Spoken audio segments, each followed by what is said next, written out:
And then we got the glue trap mummy. That's the best shape I've seen him in. Yeah, no kidding. That's Colin Quinn, isn't it? It has to be Colin Quinn. Is that? Yeah, Colin Quinn has showed up in a costume. He's dressed as some type of like medicine man. What is that? African medicine man. Wait, come here. He's Patrice's doctor. He's dressed as some kind of like African medicine man. Why isn't everyone dressed in Halloween outfits? I thought it's Halloween. Well, we got some stuff, some costumes. So he's out there kidding all of us, you know? Yeah. Except for the certain few that have to wear ankle bracelets and stay home tonight. Doesn't bring the kids out for them. Poor lads. Very good. Colin's here. Colin's here. We got Patrice O'Neill over there. We got Rich Voss over there. Bonnie and Jaime and... Right, we got a whole crowd back here. What is he doing? What are you doing? He's just a medicine man. I'm dressed in a Halloween costume I bought at Ricky's. That's a good job. He's got a machete and a club. Yeah. Hey, moving on. We got the glue trap mummy thing we're doing. Who can explain the glue trap mummy contest? Steve, you want to explain this? You don't know good radio when you see it, Opie. Let Steve explain it. All right, we have the glue trap mummy we have basically glue traps that were donated, those rat traps. I guess, and we're going to have contestants in a timed event apply those to their bodies as quickly as humanly possible. And Than, am I right? At the end of that time, whatever it is, 2-3 minutes, we're going to count how many they have on their body and see how many. But doesn't the winner have to rip them off or something? Yeah. There's a ripping off portion. There is a ripping off. There would have to be a ripping off of the trap portion because that takes skin, hair, everything with it. Right. That's going to be great. Wonderful. They win lots of money. Do they win? It's just a cash thing. Yeah, $350 for first prize. Bragging rights, the nerve of us. No cute prizes. Nothing. And then we got the costume contest, which is always a favorite because it's costumes that have something to do with the Opie and Anthony show. Yeah. And then we got Flavor Flav performing today. Yes. That is going to be very, very cool. The Flav. What's he going to do? Huh? What's he doing? He's doing his new stuff. Patrice, why don't you grab a mic? Throw a mic over there. All the stuff that K-Fed doesn't do. K-Fed. They had to cancel a bunch of K-Fed shows, apparently. Oh, I love him. Ticket sales were a little down. Oof. A little off. Yeah, no one appreciates it. He's like the boss of rap. He's the boss of rap? Colin. What'd you say? I said Rich Voss is the K-Fed of comedy. Bonnie's like Britney. He's basically a white trash kind of, you're waiting to see the rat tail, even if it's not there, it should be there. What else? Oh, I wish I could come up with something. Yes. I like how you're really committed to the costume, and he's got like this grass skirt on, but look, there's black jeans underneath. But look what I have. Like, what did you just... I haven't put those on. It took me 10 minutes of my gut. You cooked up a white Buana in a pot and stole his jeans? If you people saw this costume, you'd know what great radio really is all about. Yeah, the visual aspect They're going to see of it it. later. We're taking all sorts of pictures and video. Oh, it ends Hey, up... Rich, you got anything? No. Of course not. Grab a mic and Nothing. say hi. I'm rich. Here. What's going on? Happy Halloween. Kitty Mike. Happy Mike. Halloween. What do you say? Happy Halloween. What are we, 5-year-olds that just knocked on your door, you idiot? Happy Halloween. Have some treats. Mommy, it was nice out. Why is it raining now? Freaking Rich.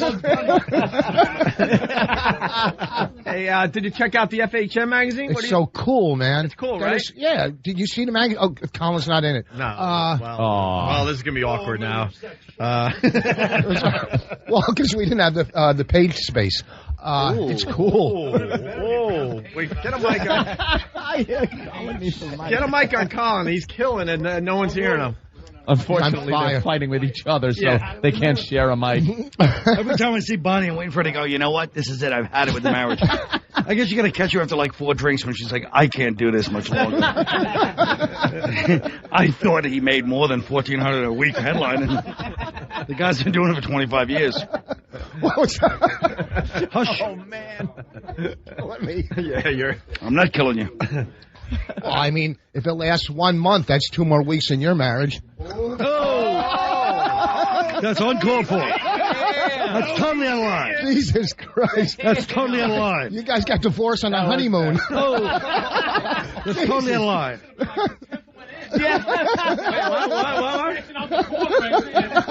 That should have been like the 10th one in. That was definitely a little too soon in the. Oh, really? In the round. Yeah. Christ's sakes. That was old 1980s Tyson. Just walked out and pow. Could you ease one? Put him on the canvas. Why don't you just make fun of how fat he's gotten? No.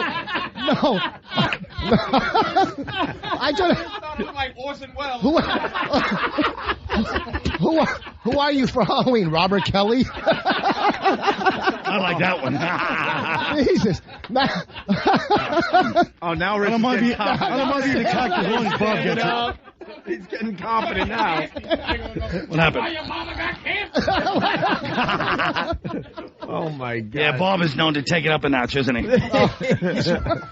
Much as he's taking his weight up to 290. Wow. Ooh, but Rich, it's good to see you. What time's Billy Berg get here? I'm joking, for Christ's sakes. You guys really do worship that red-headed fool. Worship? I go, what time's he get here? Like he's... Nah, forget it. Oh, boy, the star of YouTube. Screw him, too. I'm sick of his attitude. Star of YouTube. I heard they had to pay him. Google had to pay him off when they bought nothing. Nothing. Oh, no.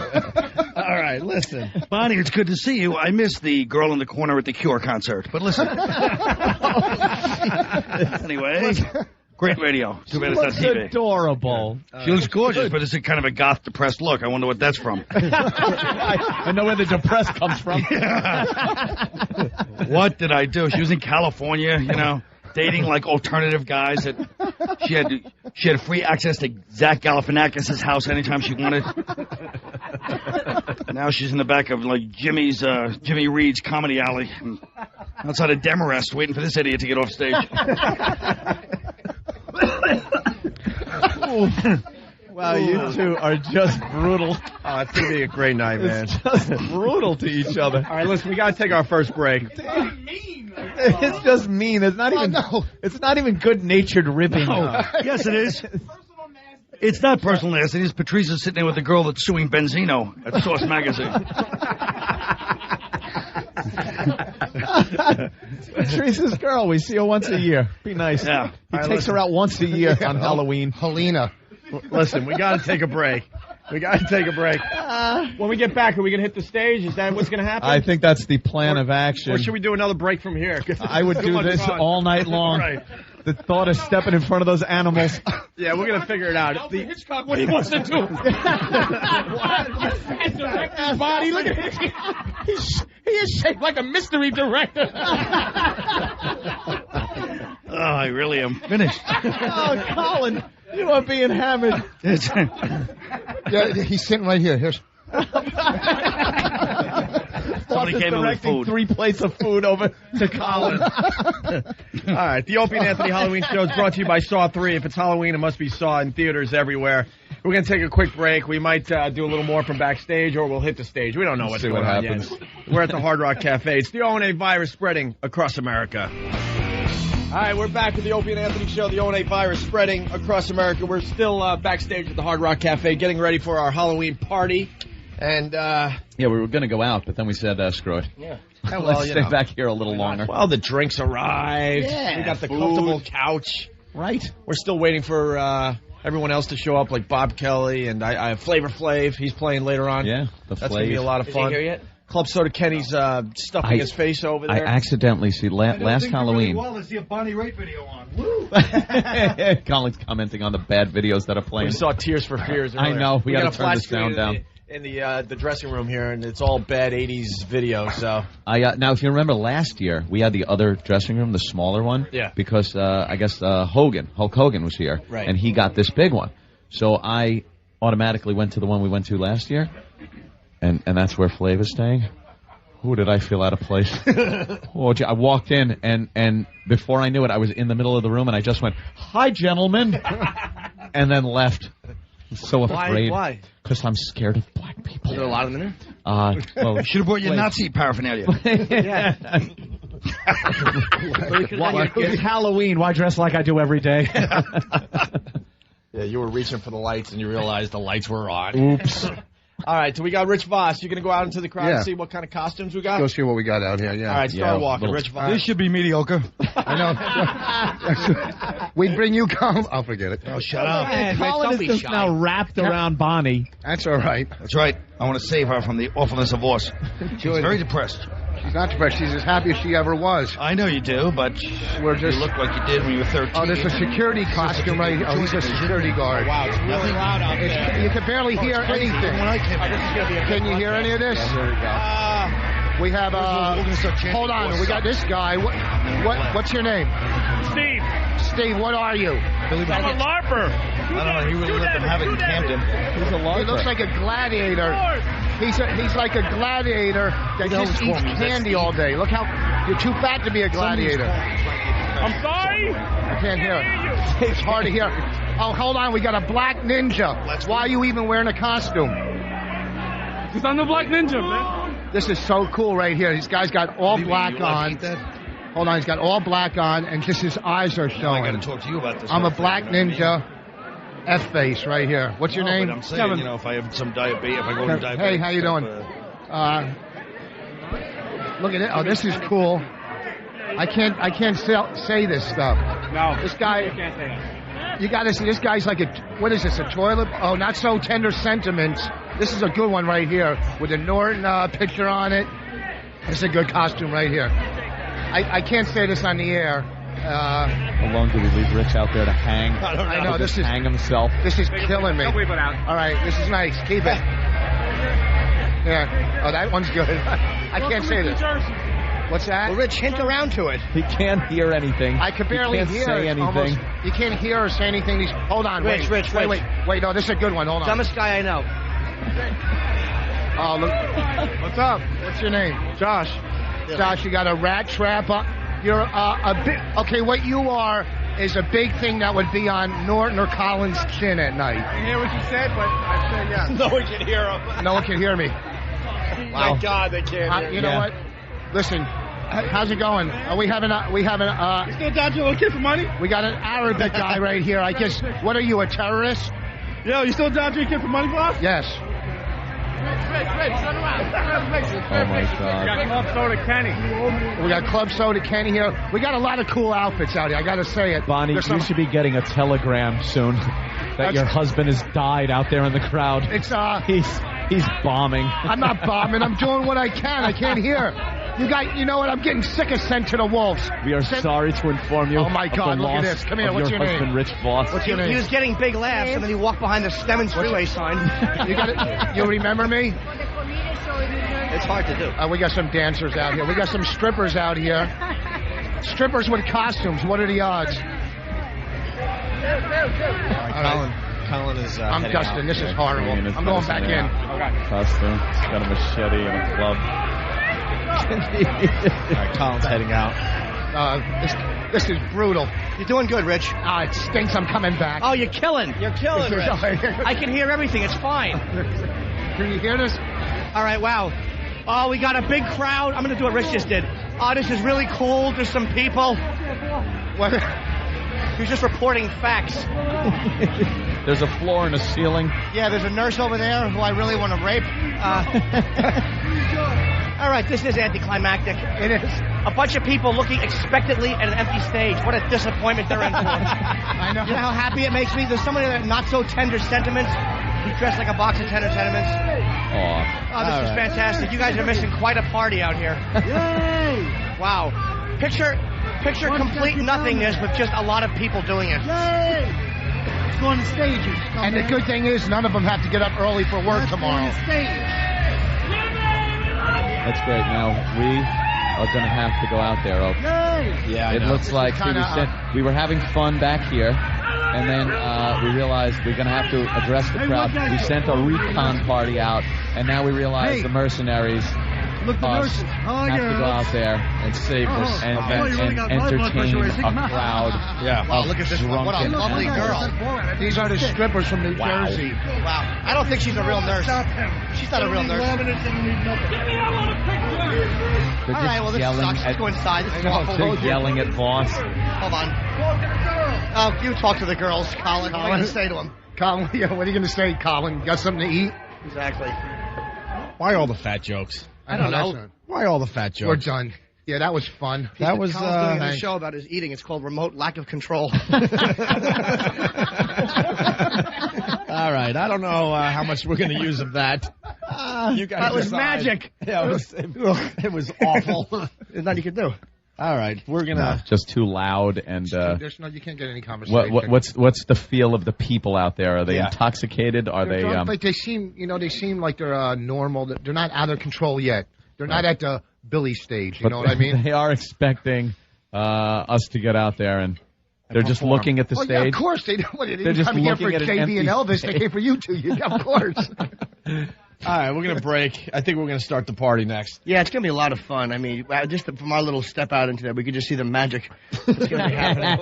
Wow. And now we're all just walked in. Things are being kicked up into another gear. We had to test the water. And Ron and Fez. Ron and Fez. able to tell from his costume? Look at Hey, that. Ron and Fez. Ronnie's wearing a patch over his eye. Yeah, very nice. Who are you with the patch? Nobody, just a guy who got stuck in the eye real You're bad. like a casual pirate. And thank you very much. Now, Fezzi's here. Oh, Do not call him Matt Foley.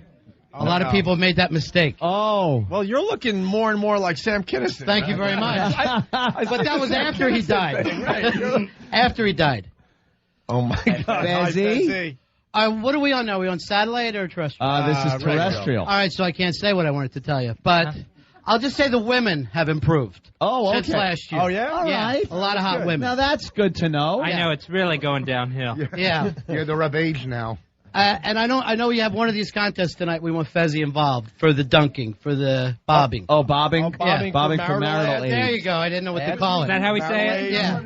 Yeah. What did Colin say? He's doing a Matt Foley joke. He is on him. not Matt Foley. Look at not that. Matt I'm Clark Foley. Kent. He's I'm Clark not Matt Kent. He's got the Foley. little spit curl. And I know. There's the other thing. 1 year since Fez had his heart attack. I know, because Tonight. open your shirt up. Let me see what that says. That is actually Stent Man. It is. We talked about that already. Yeah. Yes, it was Yeah. a year ago that that Opie was blamed for your heart attack. Yeah. Exactly. The That's stress. I'm just going to lay back this Well, time. know what Relax. No pressure. No Exactly. pressure this We didn't year. really explain this during the first break. We decided to hang out backstage for a really long time, and Ron and Fez were supposed to fill. Right. And we told them, 15. They were the new kids on the block. We're like Again. 15, 20 minutes. Again. We'll be out there. Don't worry. Like 2 hours later, like we're getting notes. Fezzy is freaking out. He's sweating and can having you guys chest start pain. this show, And we're please? like, we're just sitting back here doing Jaeger shots. Right. Is there any way to get them on stage? His left arm is going numb, and we're like, another shot. Leave before him we out go there. This year, I've taken the precaution to step on the coke, so don't worry Oh, about it. did you? Okay, you stepped on it. Mainly, it's mannitol at this Baby point. laxative? Yes, of Yeah, course. yeah.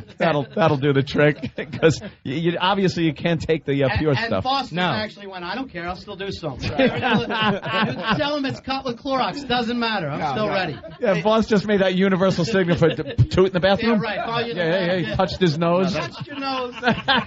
You guys walk through the crowd. Give us the feel. We haven't been out there yet. A lot of Rich press. Voss tried, and lot he of failed press. miserably. Oh, Yeah. whoa. I didn't fail. The audience failed. Was that your teeth That's what flowing out happened. there?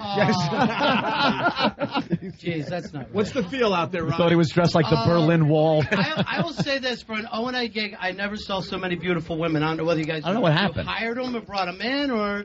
Well, we cut down on the sex jokes. Oh, And when you do that, it seems like women want to listen to your radio show. We went from sex to domestic These are violence. good-looking women, too. This Yeah. isn't Fatty Pig Fatty crowd out here. No. No, this is a good-looking crowd. I know. I this don't year. understand it. Huh? You've turned everything around. I think so, yeah. Thank God for John Manelli. look at Seriously, just Hey. take your time. It's Right? just a day's Yeah. time. I want to welcome you guys also back to the airwaves of CBS Radio right now. Wow, I had no idea. What an announcement. That That's is, fantastic. Somebody's sweating in the corner right now. We're honored. You're on right now. I mean, that's Wow, yeah. The guy with Who knows? The guy with the tie is hanging himself right now. Right, get him out quickly. 2 days Get him on the out. job, and he's hanging himself with his own tie. So hot welcome. women out there. Unbelievable. Nice costumes? Yeah. Or? Yeah, everybody looks that slutty Halloween look. So you're, Yeah. you're pulling it off. Any Ron and Fez costumes out there? Because I know we have a lot of crossover audience. Is that right? Yeah. I didn't know. Is there a big stupid Dave costume? Oh, or yeah. There'll be a couple of those. couple of those. But you guys have changed so much in 1 year. I can't believe this was a sausage festival last year. I know. Ugliest guys slam dancing to really bad music. This year, you're going in a whole new direction. It's classic. Yeah, you got to take the bad with the good. Yeah. Oh, by the way, Letterman's here, so be on. Oh, be on oh, check. oh. Well, do I set for the crowd? I'm sure they'd appreciate it. Yeah. I'm sure 5 clean minutes. We're very excited. Jimmy does Letterman tonight. Tonight's the night, huh? Yeah, tonight. Well, don't confuse me. No, it's Oh, tonight. wait, it's tonight. It's Okay. tonight. Let's Yeah. just go with it. It's tonight. How'd you guys? Thanks for getting up so early and coming in, too. Well, 'cause- we felt we had to, so we're taking off tomorrow. Because Oh, yeah. we can't be in by noon. No, of course not. All right. Bob Kelly has arrived. What's up, Hey, Bob? man. Hey there, Bobby. What are you dressed as? A failed comedy tour? Wow. I don't like the fact that you've been waiting. Wow. I've been here for 10 minutes and you've been waiting 10 minutes to say out of that one. Oh, my God. Wow. He was just waiting for his spot. Shortest comic standing. He's just mean, boss. Wow, way to hurt someone when they walk in the door. Blindsided. rolled He in. just trundled in, and you got to start with him right away. Don't say the word trundle. I'm sorry, I'm just saying you came in. What are you doing? What are you Why doing? my outfit? You in a sketch comedy group now? Yeah, it's called Tourgasm. Oh, my God. Pesci had a better welcome at the end of Goodfellas. Jesus. I think Voss secretly hates me. I know. He's jealous. I'm not going to take your seat. You can't. It's too small. He's jealous of the big money you made on the tour. What are you talking about? He's jealous. Huh? What? Yeah, what Said he's money? jealous of what? I didn't say he was jealous. Colin, I Oh, don't he need you said to he was stick up jealous. for me. I can Take handle the it. freaking mask off, you deaf old man. That's a, I don't like. I actually thought you had a fake torso, and that's actually your real chest. We hit him with that as soon as he came in. Yeah. Really? You think a room full of comics would miss that? Come on. That was the I'll tell first you what, thing Bob. that was said. if What that's I- not, I guarantee I'll give you whatever I have in my pocket financially if that's not a double XL. All right. Okay. Everything you have in your pocket. You know, you actually could Empty have $30 and Burger King coupons. Hey, what happened? Dane needed his coattails for his costume tonight? Wow. pretty good. Hey, you Rich, it's fucking- funny when Anthony does this. That was pretty good. Oh, Bob, that hurt. I'm surprised you didn't do it in a voice. Let's go toe to toe, huh? Hoo hoo. You can't go toe to toe with you. Toe, yeah. How about I can't see my toes. I got my own joke. Listen, I'm back to the Queen of England, Colin Quinn. Wow, Anthony got looks greedy. like Bobby Kelly on a hunger strike. I think it's greedy. With AIDS. You're standing right next to the bathroom. You're going to go visit your career? Oh! Rich Voss with another one. I have to bring my girlfriend with me to make money. Oh, shit. Oh, no, you did! You are the one. He did! Sorry. Sorry. I should have said wife. I'm sorry, Bonnie. It worked for you, just in case. Bonnie had a glimmer of hope thinking, wow, I'm not married to him. Can I please say something important? Yes, Colin Quinn. Bobby looks like a last-minute gift at the Beijing airport.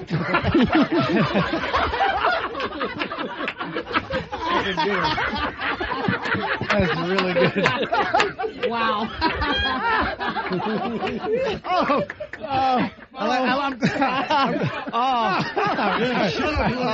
That's a good one. You're right. I'll wait. I'll wait that one out. that is funny. Yeah. I'm telling you. No, Colin's been saving that one. That's not one he just thought of. That's a hot one. When Byron Allen does that one, it's going to kill. Oh, jeez. Sad. There it is. Wow. You know, it's a whole dynamic. You got your highs and your lows. Yeah, well, we were having fun, but the low. You didn't get it. now because of you, we got punished the audience with commercials. Thanks, Rich. Jesus, it was Such going a so roll. well. I just saw that sweaty handle hit the brake. Sparks flying out of the train wheels. All right, we got to put on a show for these freaks outside. Yeah, so. I guess we're going to have to go out there, huh? We're going to take a break. We'll hit the stage at the Hard Rock Cafe next. It's the O&A virus spreading across America. And you have this wonderful mask of Kenny. Looks just like him. Oh, boy. This gets cut out. This gets cut out. This gets cut out. Free FM will be supplying the prize money for tonight's Halloween costume party.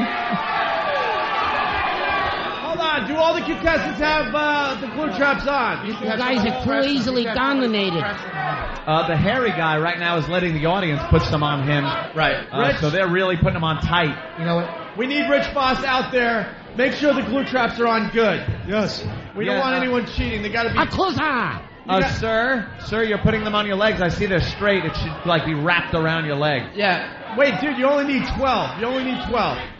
Suck on those disgusting nipples. All right, these guys are so drunk, it is impossible Look at Voss. to organize this at this Leave point. leave Mick Foley alone. Mick Foley. All right. Voss is slapping. Voss just got it on his fingers. Flavor Flav! Yeah! Just walked on stage in the middle of the glue trap contest. Flavor Flav.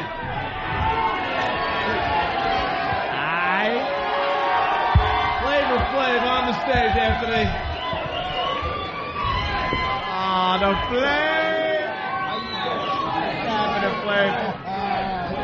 All right, Flavor Flav got bored backstage, which is fine. Yeah, the crowd chanting for Flav. Yeah. The guy's covered in glue traps. Yeah. Flav greeting the crowd. His trademark clock around his neck. He's wearing a big crown. Don't put nothing on me. He's like, don't put nothing on me. Leave him Flav alone. will pull out a gat. He grew up with those traps. He'll shoot those traps off you. All right, his people are pretty nervous outside the stage. His peach. Wow. So we got That's all right. 1, 2, 1, 2. Yo, New York! There's Flav. Hey, yo, check 1, 2. That's what I want y'all to do, alright? I want y'all to repeat after me. I want everybody to repeat after me, alright? Everybody say, oh! Say, oh! Come on, y'all, say, oh! Say, oh! Say, oh, oh, oh, oh, oh. Oh, oh, oh, oh, oh. Oh, oh, oh, oh, oh.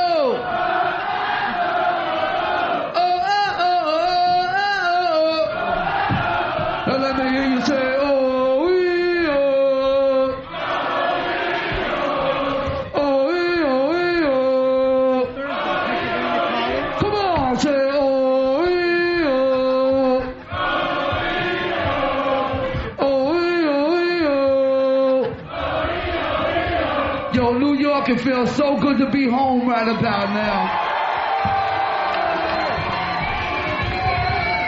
Hey, yo, I just want to say to y'all, from the bottom of my heart, man, for real, y'all, first of all, I just want to thank each and every one of y'all for all of the years that y'all supported me and my partner Chuck D for Public Enemy. Without y'all, it would be no us. Second of all, one time for your man, let me hear you say it, Flavor Flav! Hey, yo, from the bottom of my heart, I just want to thank each and every one of y'all that watched your man on TV, that gave me the highest rated show ever in the history of VH1. 7.5 million, baby. Yeah, boy.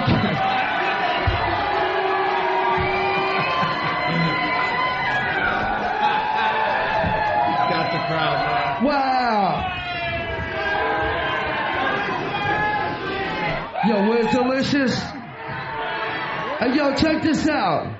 Check this out. I just now came off of a 9 different country tour with Public Enemy right now. Me and my partner Chuck D, we just got back.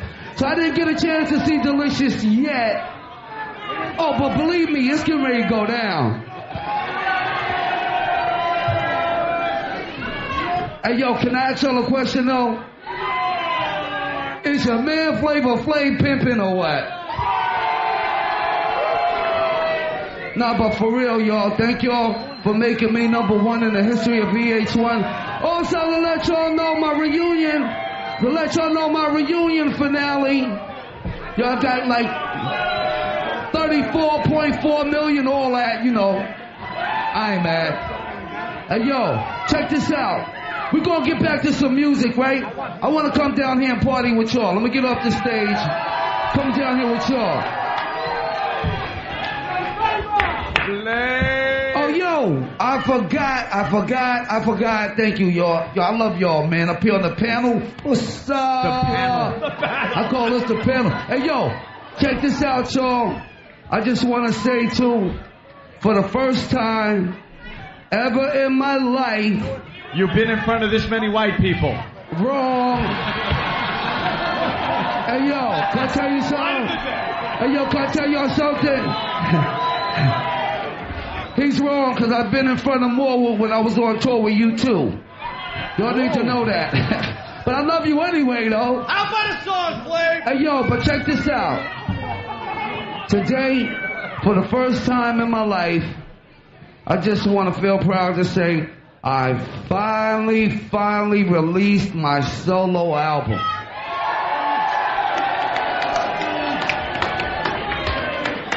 So, yo, I'm going to be back a little later. You know what I'm saying? And give y'all a little history, which ain't no mystery. You know what I'm saying, New York? But, yo, New York, what I want y'all to do, yo, check this out. Before I leave this stage, right? This is what I want y'all to do. When I put my hands up in the air, right? For 1 minute, I want y'all to make this the noisiest minute you ever had in your life. I want y'all to make as much noise as you can, as loud as you can, for as long as you can, for 1 minute. Let everybody know that New York is on the motherfucking map. Go!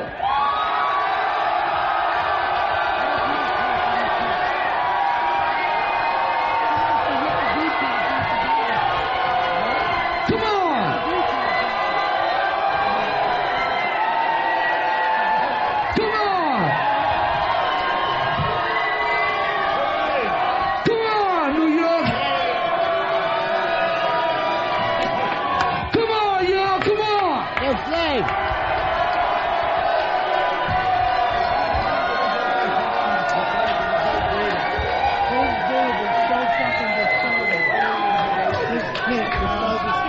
That's why I love being home, yo, for real. Hey, yo, check this out. I'll be back, man, you know what I'm saying, with a couple of my joints from my album, you know what I'm saying, the whole 9. Right now, I'm coming down here so I can party with y'all, get something to eat, get my drink on, hug up some of these fine ladies up in here. Yeah, it's like that. One more time, y'all. Flavor Flav. Rock the house, y'all.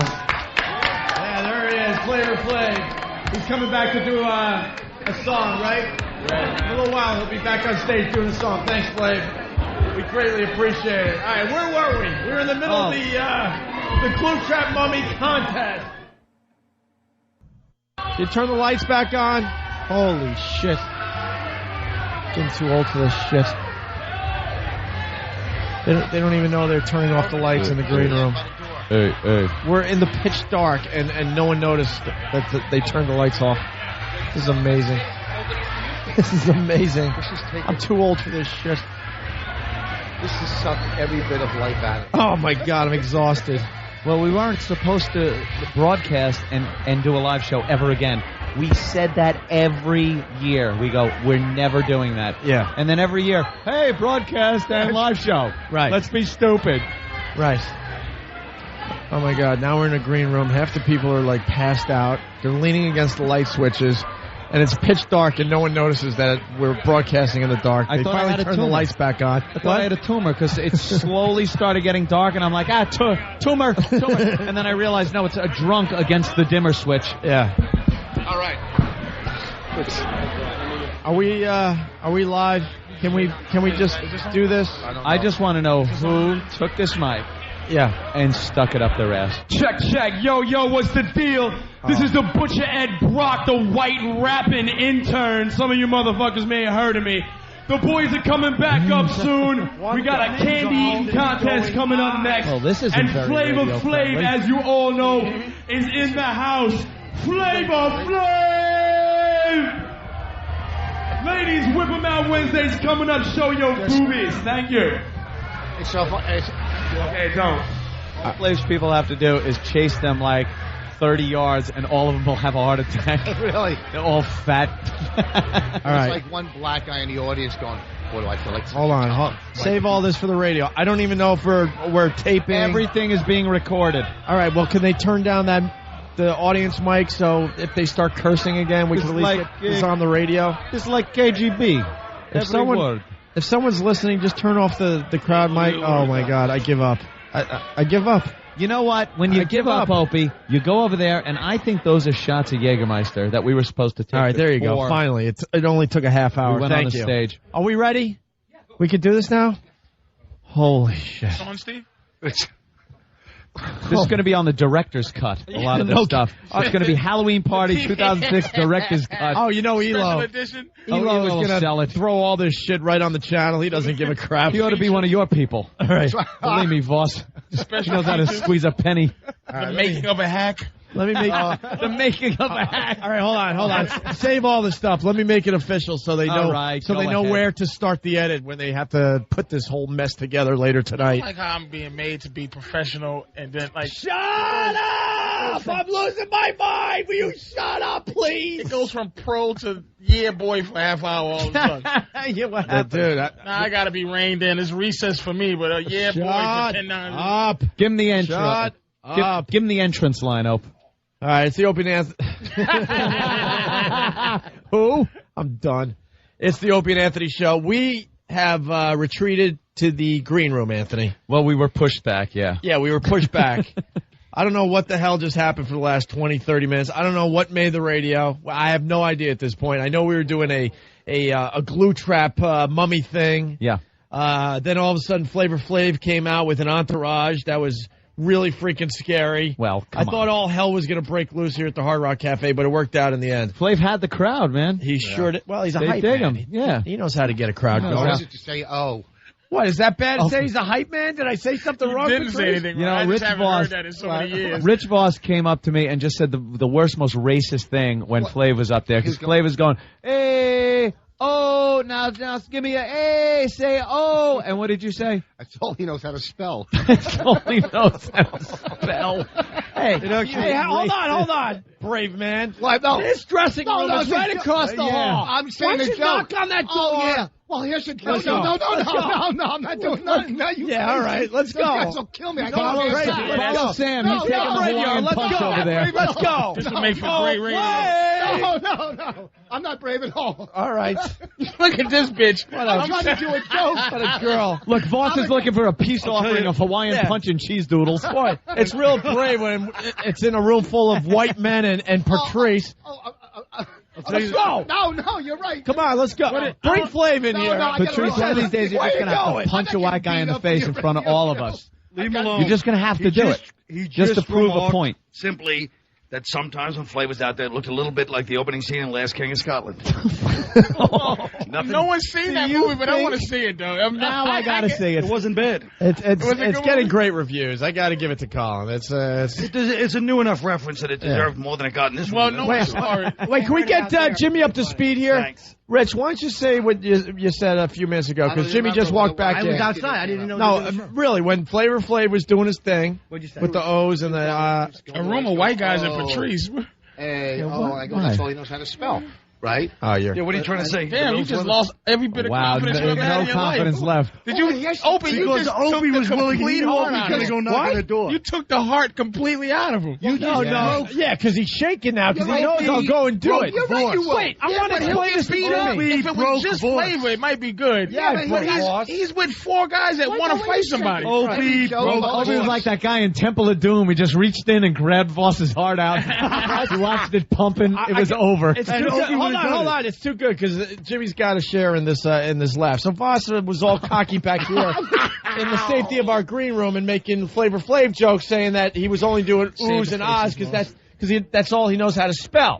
So I go, well, brave man, why don't we go across the hall and stood up and say that to Flav? He's right there across the hall. But Opie stood up and started walking. But Norton, he's not putting you up to speed on one thing. What? There's 85 mass murders with Flavor. Yeah. I can't even stop. Scared. Yes. Because I might have to prove I can throw a punch. The 2 guys. And I would never say. The 2 guys. And they would beat you the hardest for being with us. For being the Uncle Tom that's hanging out with you. I saw 2 of the guys at Machete, Trevor Burbick in there. By the way, stupid me. I thought I was hanging with a real black guy for the last 6 years. I just realized you're not that black. What? Because you're like 50 I'll go guys? sit in there. Come on, let's have a walk over there. I'll tell him what Boss said. No, sit down. Patrice will sit down, and all of a sudden he will fit in. I'm sick and tired. So I'm going to tell him what voice. I'll just be like, what's up, man? And we'll be aliens that just landed on a planet we this is what I would do if I sat there. I go, don't walk in. What you say, dude, in that wizard's costume? What are you, Grand Wizard or something? Yo, Flav, nigga's a Grand Wizard up in there. And a big hand will come over and just smack this stupid pointy hat off my head. I would not want to see, if it was just him and another, that'd be... there's at least 5 dudes. I'm watching them because that's what fun. You just watch it. Those guys. This one. Trouble. This one's trouble. Right now. If I was a cop, I'd say you gotta go. What, nigga? Yeah. What? You racist? Yes. You have to leave, sir. Yes. You're up to no good. You beat somebody up just before you got here. Out you go. I gotta tell you, we got a very cocky crowd. The Opie and Anthony audience is very cocky. Yes. They were playing along because they were scared S-less. They were scared S-less. His whole crew is out there. I disagree. How many stories do you Colin? Let me tell you How something. many stories First of all, I'll go right next door and I'll identify you and he'll kick your ass. I'll say, it's the guy that looks like he's in the second row at a Loverboy concert in 88. First of all, Nothing? That was pretty good. That was pretty good. how many stories do you hear where, like, one of the entourage shoots somebody, or it's just not. But it's Flavor you. Flav. Nobody Only one or won't two. even make the paper. What's that? Yeah. But you won't make the paper. When did you get here? Hey, he's had some great lines. He certainly has. Come on, I've had some real zingers. Opie wants a piece of boss on Opie, Opie he's salivating. Colin. Already snatched his balls. First of all, No more than you want out of the guy. I know. I saw a real fear in your eyes. How would I would like to see Flavor smash him in the head with a clock. Even if he smashes his balls, he's looking at me this whole time like this. He really wants a piece. He's Because fuming. you know what? Here's the thing. Just He's throw him all off the burnt show out from from now today, and I'm the guy that he's going to take and get beat up? No. What? No. It's good radio. Stop making proclamations. You hear him? He sounds like Flav now. He's like, yo, yeah. Yeah, I think Richie Opie's B. completely right, though. When he went out to the crowd, they would have booed anybody. They were booing everybody. And there were people, you suck, whatever chant, because they just feel like doing it. Not a peep for Flav. Nothing but adulation. Don't get him going. Doesn't matter. Nah, Doesn't matter if Whitey went out there, no matter who it was. Jesus Christ could be out there curing people. They'd be, you suck, you suck. You gotta be why? There was a fear in that audience. There was a fear in that audience. Yeah, and there's one sitting right Any in other front of you. observations? I don't think so. I disagree. Any other Totally. observations? How many people did he go out with? Dude, there were, I don't know, man. He brought them all out. They were strategically placed. The girls They were actually I tell you what. were I tell you what, they didn't yell. They didn't yell nigga. They looked like They more didn't of throw them. a quarter. They didn't throw no quarters. They didn't yell nigga, Nothing. Jew, nothing. No. They went, everybody say ho! That 80s ho. Right. Ho. And they all went, oh. Your dumb fans start going, the roof is on fire. No. We don't need no water. Let it burn, MIFO. Any other observations as we're back here? They really did wave their hands in the air like they just didn't care. They just didn't care. They all said ho. All right, what do you guys think of this mess so far? Exactly. I think it's a tough edit. I'm Perfect going to adjective. a race crisis center. Wait, everyone's talking. Hold on. Everyone's talking at the same time. I thought Colin had the funniest line outside when we were talking. And he said the King of Scotland line, and I heard it. And then when he started going, hey, ho, hey, Colin said that was Idi Amin's campaign speech. Damn right. Hold on. Yeah. You gotta look. You want to make sure he wasn't in trouble. Yeah, what's up? Yeah, that was very funny. Right across the hall. Colin, he wouldn't hit you. You're wearing his outfit. I like to see Colin use his remote control crane to stop that beating he would get if he was. Let me tell you something. Unlike you, I'll go over there right now and step to it. Well, go right over there, bloated. Yeah. Somebody you'll lose a lot of weight when your jaw's wide shut. Jaw's wide shut, folks. What's up? Yeah. Any other observations before we get back out there? I'd like to know why Bob Kelly's so out fat he can't even come back here. He can't leave his seat. What happened? He's just sitting out there. And where's the great Bill Burr? Bill didn't show, huh? Bob is 5 pounds away from handicap plates.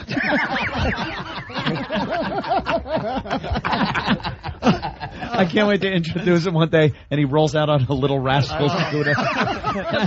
It's only his upper torso that's gaining weight. I'm being concerned, man. His legs are the exact same as I know when I first met him 15 years ago. Thank God all your vital organs are in your ankles. Guy's screwed. But I'm saying he's not able to hold all that up? Yes. He's going to need a block and tackle pulley system just to walk around. He's shaped like Peppermint Patty from Charlie Brown. Bobby's built like a lesbian. And not the good kind either. Hey, Bob. He came back. Why are you calling you fat? Now I come in. I can't hear you, Bob. Yeah. Easy, Freaking people pleaser I am. Are they calling me fat? Where? Let me go. Let me go make it better for them. I'm getting called fat by a 40-year-old guy with a wizard outfit on. That is true. What is wrong with this picture? I got a hobbit. Like the gay guy that played Magneto. I got a hobbit. I got a Gollum, and I got a wizard. This is Lord of the Rings. And I got one of the big fat oak trees. No, he did. Oh no, he did. Oh no. I had enough of Opie. You're a good-looking guy, Opie. I'm looking for somebody who has a Jack Tripper's outfit from one of the old episodes. Oh, hey, can I borrow that? Yeah, you sure can, Mr. Furley's outfit. Oh, look at him. Jesus Christ.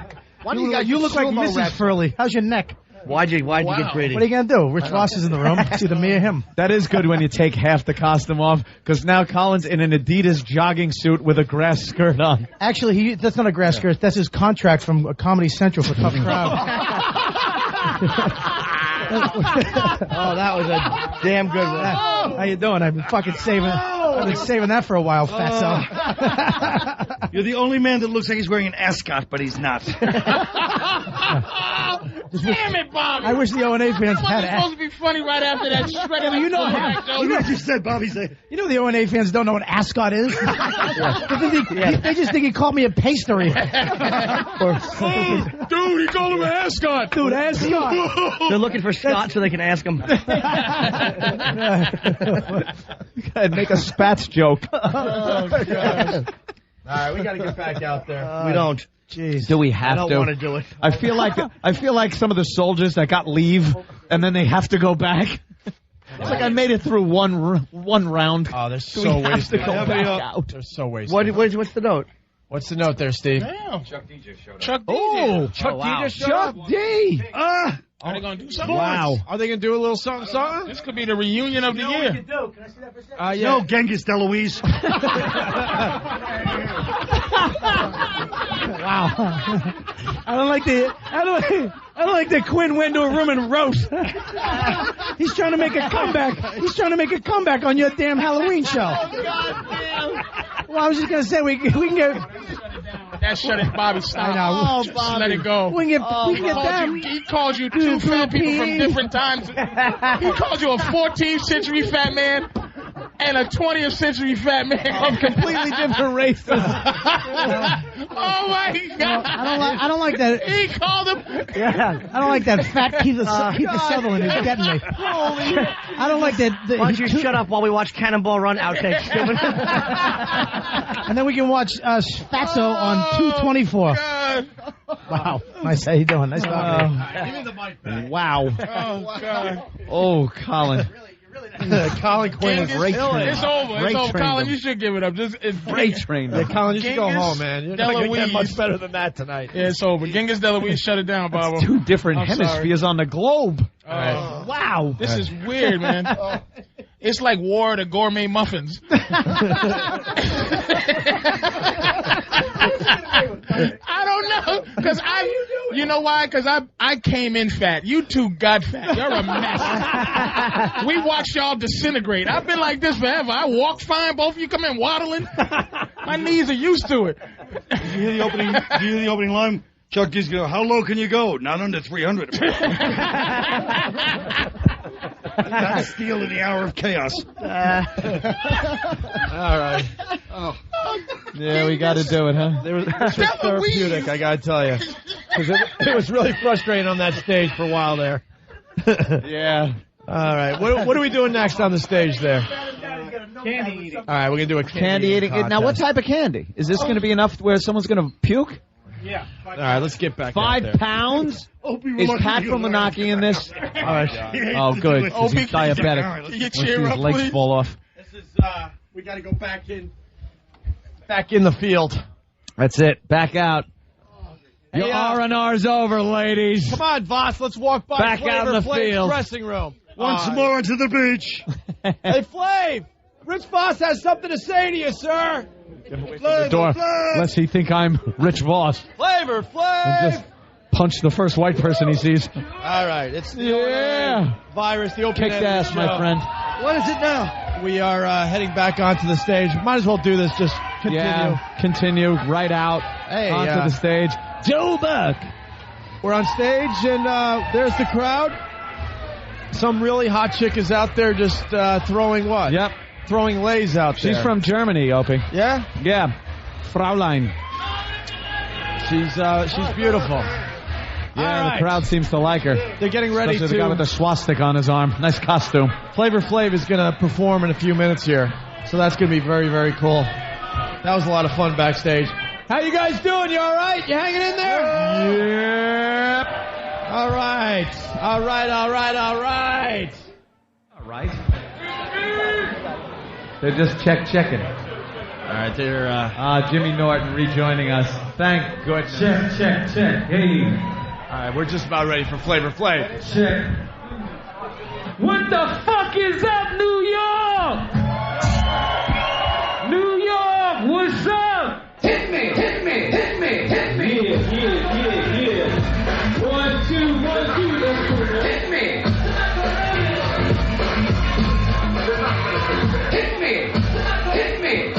Yeah, New York. Hit me. Y'all not ready to do this shit? I said, are y'all ready to do this shit? Make some noise with my band. Flavor Flav.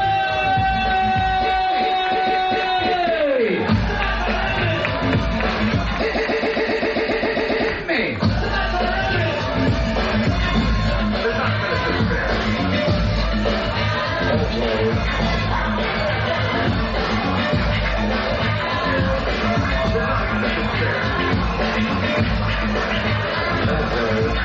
Going on. Hey, y'all. I got me a whole crew out here. Yo, New York, how y'all feeling? I dedicate this whole joint right now to my partner in crime, my partner in rhyme. Before I do my first record, I want to bring y'all my partner. He goes by the name of Chuck D. How you doing, man? How about you doing? Don't go nowhere. My partner in crime, my partner in rhyme, it's my partner Chuck D right here, y'all. My homie Stromy. My main macaroni. I'm glad you know me. Fix your collar. That's your bottom dollar. What you trying to do, Chuck? They gonna love you for this. Come on, man. You gotta do it, man, for me. Come on, Chuck. You gotta do it just one time. Yo, Flavor Flav, show New York that you ain't no toy. Bust that classic shit. Yeah, boy. One time, let me hear y'all say it. Flavor Flav. Hey, yo, check this out. Yo, Lord, what we gonna do, Lord? We gonna go back? We gonna go back in the time for a second? I know I'm supposed to do 3 jams. I'm about to kill him. I'm about to put on a Flavor show right about now. Next, I'll take a big sip. I ain't done. Hit him, Lord. You want some more? Do me a favor, man. Oh, we sharing the mic. One time for New York, Chuck. Would you? We can share the mic. Everybody, come on now. Pump it up. We're going to say go Flavor. Can we rock it, DJ Lord? DJ Lord, come on. Go Flavor. Go Flavor. Go Flavor. Go Flavor.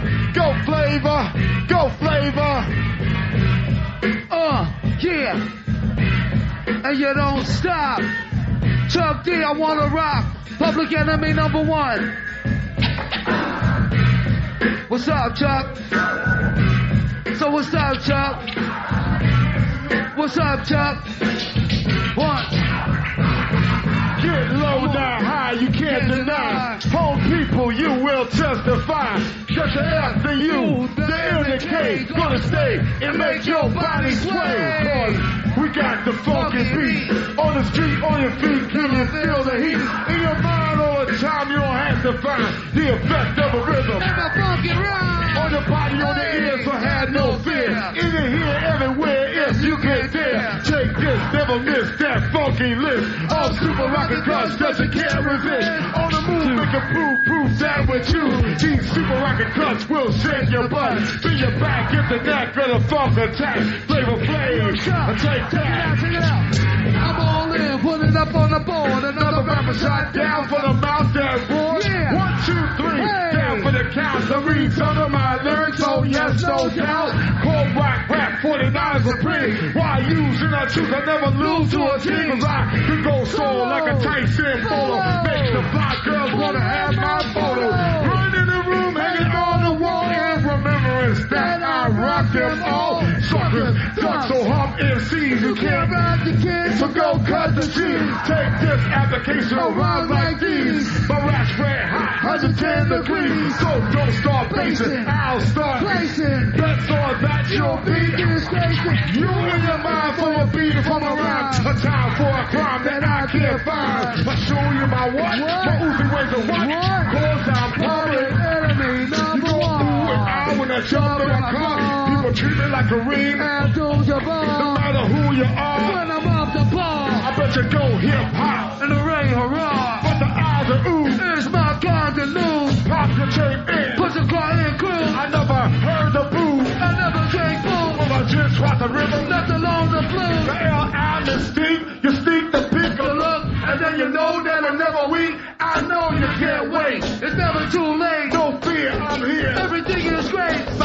Psycho, life is their cycle. New and old, but I'm not no psycho. The monkey on the back, make the best things down. The people in the crowd, make the best rock well. The people in the back, let you know who's whack. And those who lack, the odds are stacked. The one that makes the money is white, not black. So you might not believe it, but it is like that. When you come to my show, watch me go down with the other brothers, toe to toe. And you make a move, new nut. You watch DJ Lord just bust the groove. Come on. My Uzi #1, y'all. Rock the house, y'all. Come on. 1, 2. My Uzi #1. We got Grandmaster Caz in the house. Heavily Blue in the house. We also got Raheem in the house. Rock the rock. Yes. Yo, what you got, DJ Lord? What you got, DJ Lord? What you got, New York City? Just rock the rock and you don't stop, but keep on. Get down to old school. We got the original Spinderella in the house. Come on. Rock, y'all. You're so sharp, but you got to keep on. Yo, good. 1, 2. Yo, 1, 2. Yo, give my partner Chuck D a hand, y'all. Let him cut me off. I gotta get a crowd one more, man. Yeah. You're gonna like this one. Guess who's back? Yes, it's Flavor Flav. Scooby-Dooby-Doo, Scooby-Dooby-Doo, Scooby-Dooby-Doo. Yes, it's Flavor. Yo, Billy! I love you, baby. I love you, God. Yo, D. Back again is the incredible. Your man Flavor bringing up another decimal. Watch my bank account, add another decimal. Eat the party first, like funky first festival. Tomato, potato, don't fucking around and put my dick in a plate. When I'm on the road, I keep my dick in a raincoat. Clear with a rainbow. Bar bars, one time, 2 bit of ankle. And I got my petrol from Mexico. A week up from Mexico, and that's just the latest. They lock me up, and just see they wouldn't let me go. I asked myself, the flames, how the hell we get here, yo? Bodyguard, comrades, and CEOs. And I'm just the other balls and the beagles. And just when I go, oh, my love friend, I'll stay fucked up. I'll let you, boy. Yeah, I'll let you, boy. Yes, it's Flavor Flav. Scooby-Dooby-Doo. And guess who's back? Yes, it's Flavor Flav. Scooby-Dooby-Doo.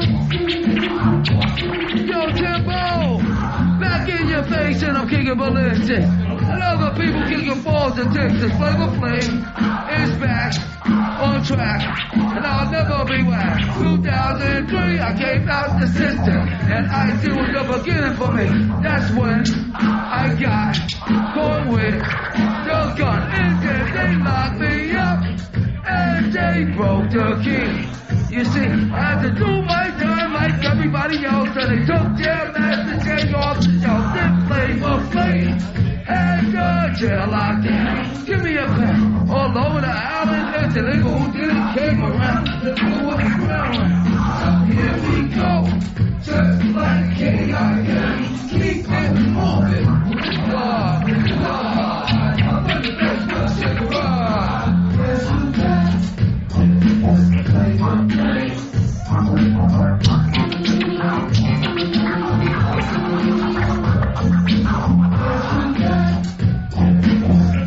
Peace, y'all. I love y'all. Hold it down. Billy! Yo, good night, New York. Y'all take care of yourself, alright? Y'all hold it down. Spider!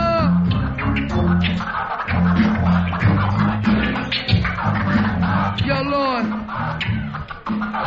Let's hear it for Flavor Flav! Everybody, Flav! Flavor Flav!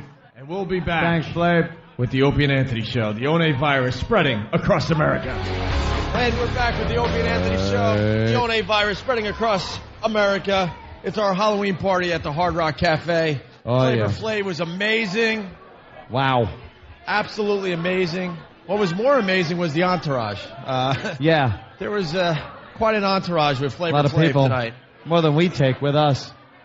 We have like Club Soda Kenny, Keith. That's about it.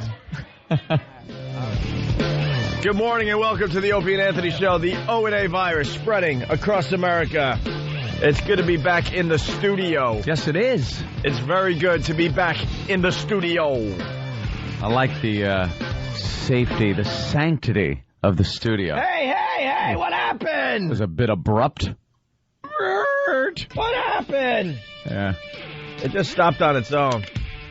I already fixed it, E-Rock. Get back to your seat. Get back to your post. Get back to your post and do what you do. And by that I mean your post raisin bran that he has over there he's eating. Back to your post.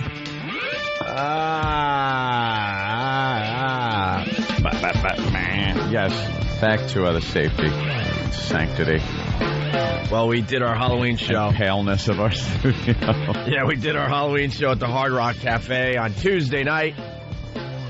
Rebroadcasted it on, yesterday. There were two versions of the show, by the way, for the first time. Yeah, we really tested this free FM satellite radio thing yesterday. Yeah.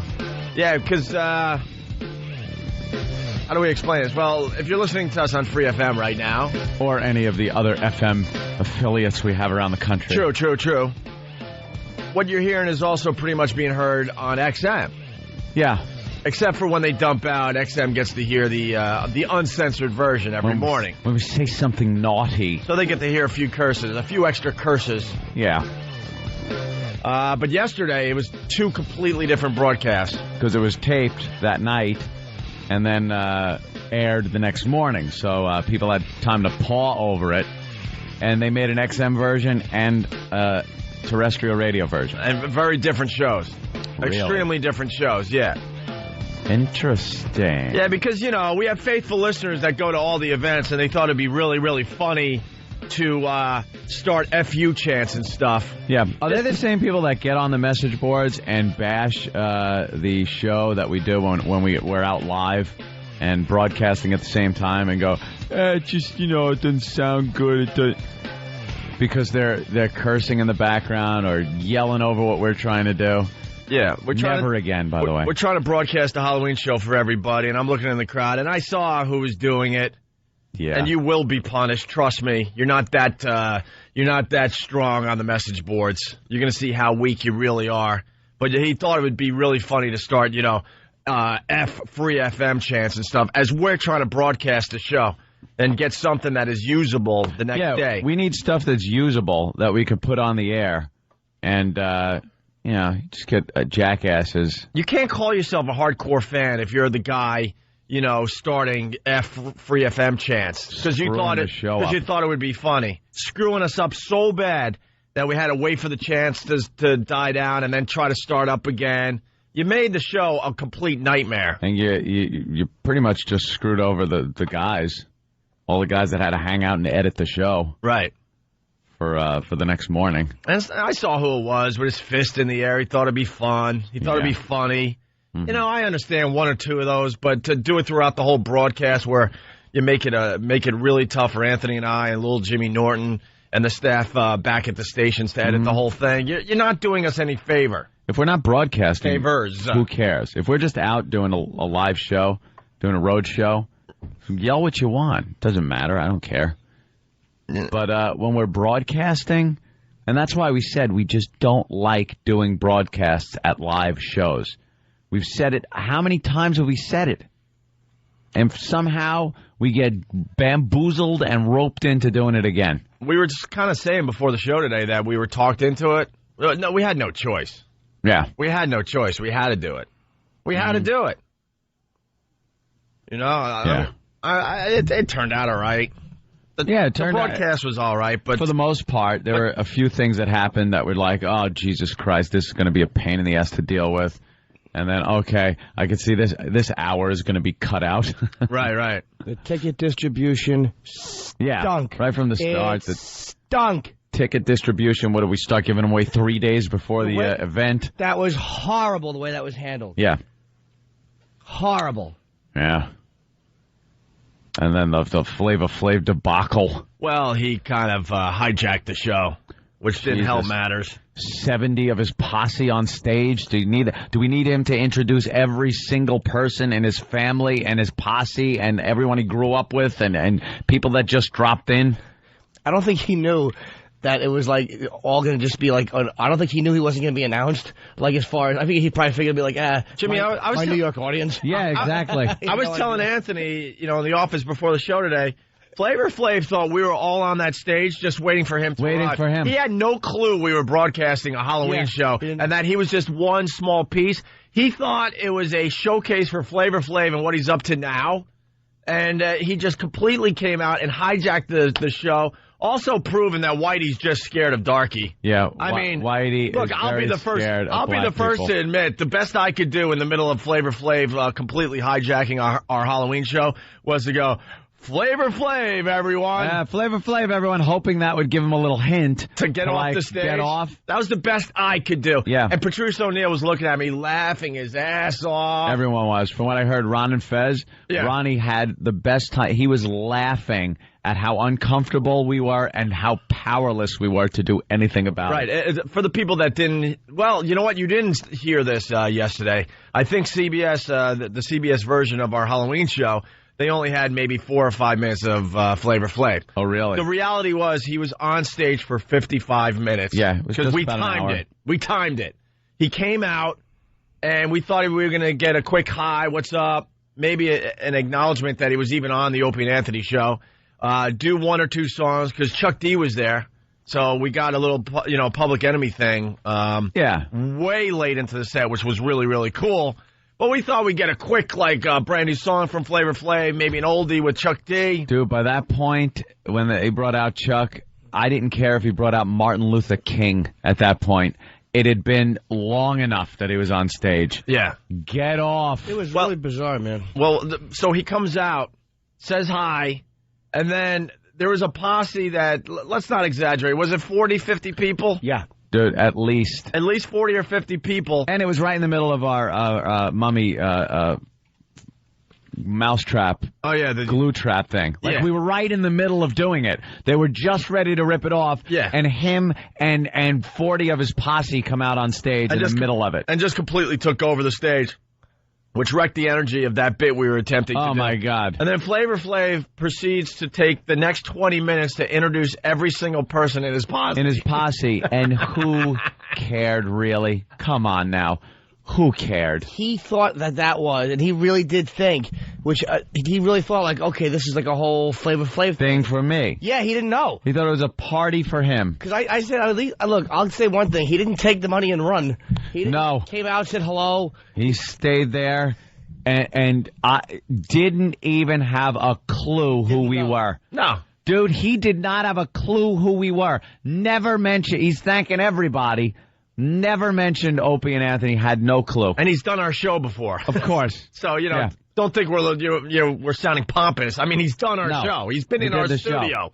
He was in our studio, had a good time, didn't have a clue that there was a radio show going on, had no clue who we were, that it was our show that night, and he was a guest on the show. I was on a couple of the message boards, and one of them, Whack Bag, I'm always on there.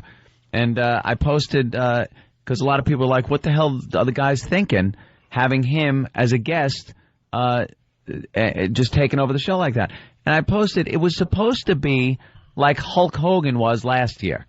Hulk came out with his family. He was just starting up with the show, sat down. He was a guest, said a few things, did his little shtick that he does at the front of the stage, rips his shirt off and stuff. Hey, brother. And left. That was it. He was a guest. That's how that was supposed to be. Flav was going to come out. I assumed we were going to talk with him for a little bit. He was then going to go to the stage, perform a little bit, and then leave. Right. A segment of the show, not almost the whole show. It was 55 minutes. Oh. Like I said, we timed it. He was introducing people almost like he felt like he had to do time. Like he thought he came out at first. And for 10 minutes, he was just saying hello to the crowd and getting everyone to chant, and then he's just like, I'm going to go back and come back out.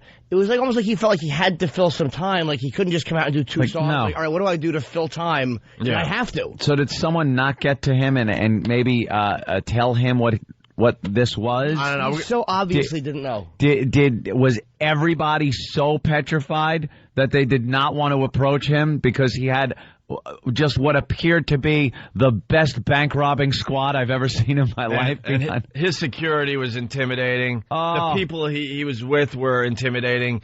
You don't know how many weapons were on that stage. And I know that's kind of like a racist thing to say, but in reality, some of those guys it ain't no definitely racist had thing to say. Some of those guys had some action. I was afraid of his moms. Yeah. That's what the point was. An older black woman, I was afraid of her. No, it was great. Well, Flavor Flav was doing, how many songs did he end up doing? 3 or 4? 3 or 4. I think that's all it was. Pieces of about 6 songs, I would say. I think he only did 3 or 4 songs, and the rest was him, introducing his entire family and all his friends. And Patrice is just kind of grooving with the music. He's got his hands kind of moving. He understands exactly what's going on. He understands why Flav had to introduce everybody on the stage. He was completely, understanding of what was going on. All right, I said that already. And I look at Patrice and I go, dude, now I know how you feel, man. Now I know how you feel, because I'm sitting there because Patrice is basically a black man in our white world as far as this radio show goes. He's kind of the outsider. And for once, I was the outsider as I'm looking at Patrice completely enjoy himself. Powerless. Because he just understood exactly what was going on that stage. We were just powerless to do anything. People were like, why didn't you do this or that or the other thing? With that security team and his posse, and from what I'm hearing, Now, one of our fans, her sister, got her purse stolen right off of her, allegedly by one of his posse. She saw this? Laughing, and grabbed the purse off her arm and just walked away with it. Come on. I'm not kidding, dude. I've been reading all weekend about what happened. People actually saw this. There's witnesses. Witnesses. This happened. There were other very close near altercations right outside the place. I thought there was going to be some kind that were only stopped. There was a lot of name calling back and forth with the posse, and just something that I knew was going to happen. Right. Oh, by the way, to the person that started the F-Free FM chants, because you thought that was just hilarious, and you call yourself an uber fan of the Opie and Anthony show, screwing up our broadcast from time to time. Where was the F Flavor Flav chant? Where was the F Flavor Flav chant? You ass. Where was that? When Patrice came out and they all started with the N chant. Where was that one there when there was 50 on stage? Yeah, where was that? Look, man, a lot of the audience enjoyed the performance, but they didn't enjoy the fact that he was there for 55 minutes. So why didn't you start the F Flav chant? Yeah. You pussy. They're no better than we are.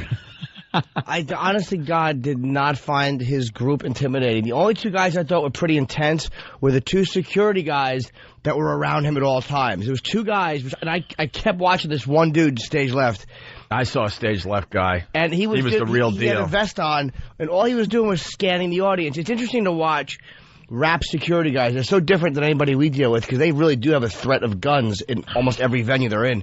And it was like watching a cyborg. It was a left, right, up, down, left, right, up, down. This guy looked at it was like watching Secret Service.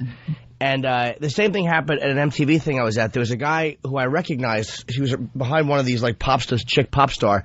And he was literally 6 inches behind her at all times with his arms out like he was going, huh?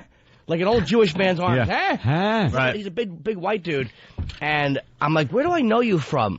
And he goes, I used to do security for 50. And I'm like, that's where he was one of the security guards at the airport that kind of got annoyed at me when I asked 50 Cent for a picture. Oh, okay. Well, he should have. And this guy was 6 inches behind her and looked, no one could get near her. These guys are great security guys, man. So those are the only two guys I found to be kind of intense, were the two immediate guys around her. Speaking of Flavor Flav, by the way, this little article in the Daily News today, Flavor Flav, former Public Enemy MC and star of VH1's hit show Flavor of Love, is certainly spreading the love. He's expecting his 7th child. Of course. He's expecting his 7th child. What's more, the mother of baby number 7 is not one of the 2 mamas of his other 6 kids, nor one of the 2 winners of his Looking for Love reality show. Yeah. I'm a huge fan of Flavor of Love, by the way. I saw the 2nd season, and he picked Delicious. Yeah. Well, we found out backstage, but they don't want this to be known, but what the hell, let's blow up his spot a little bit. Him and Delicious are completely done. Completely done, but he's riding out the publicity of Flavor of Love and stuff. So they're going to announce that probably in the next few weeks or so. But this item might push him along. It continues. When things didn't work out with Hoops, season 1 winner, he started dating a woman that he's been dating on and off for a while. Flav's manager told us they're expecting early January. And yes, Delicious, season 2 winner, London Charles, is aware. But like I just told you, they're not an item anymore. No. You don't know what to think with him. So, it was, I don't know, it was an interesting broadcast. I hated it. It's just too stressful from where we sit. You know what's fun, though, at the end of it, though, was being backstage when everybody had cleared out, we were all ready to go, was watching Flav and this guy. It was Chuck D was hanging out. There was a couple of his 2 security guys and a couple of his close people, Chuck D, Flav, and this other guy from his group, and Flav and the other guy were just trashing each other the same way we do at the cellar. Your mother's this. It was really fun. Really? While you saw it, they were just kind of like, it was kind of fun to watch them just doing that. And maybe they should have done that on stage. Well, I don't think they knew. I don't blame them totally. They didn't know. Flav came thinking this was his gig. He didn't. He wasn't being a dick. He wasn't trying to be rude to anybody. He was trying to do, I think, what he thought he was supposed to do, which was fill the time and. Maybe he should have been more informed before he got there. Yeah. I don't think he had a clue. I don't think he purposely hijacked our show. All right. Let's go to Jim in Brooklyn. Jim, what's up? Hey, what's up, boys? I got to tell you, for the people that listened to the Free FM show yesterday, you have to hear the XM show. The boys were on.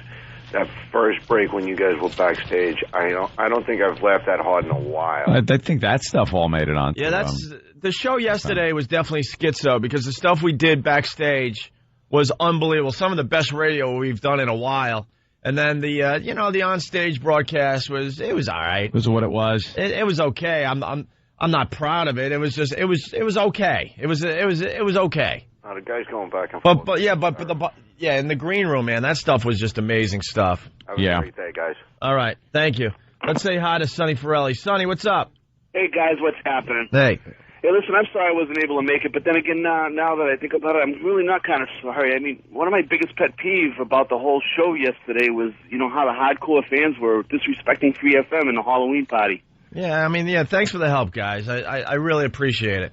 It wasn't tough. It is really, really, really hard to do a live show in front of an audience. It's almost impossible because there's so many factors involved. You got 8 microphones on at the same time, so everyone has to be on the same page and not talk over each other. And then you got to make it sound good for the people at home, but you also got to make it sound good for the crowd. And the last thing you need is like hardcore quote, faithful quote, Uber fan listeners. Yeah.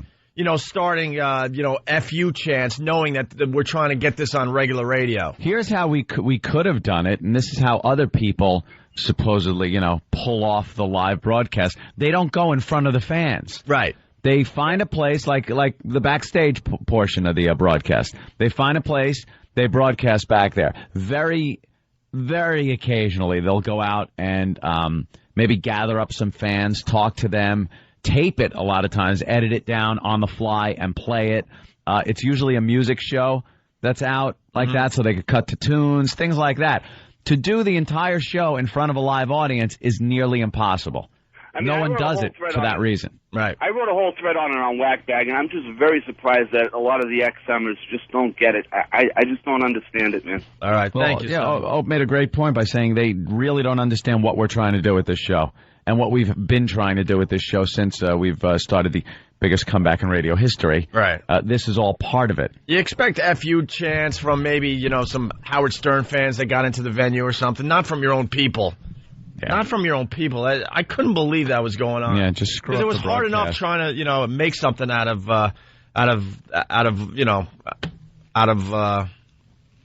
what? Out of crap. We basically had crap that we were trying to mold into something, and you didn't help us along there. Nigel in Kentucky, what's up?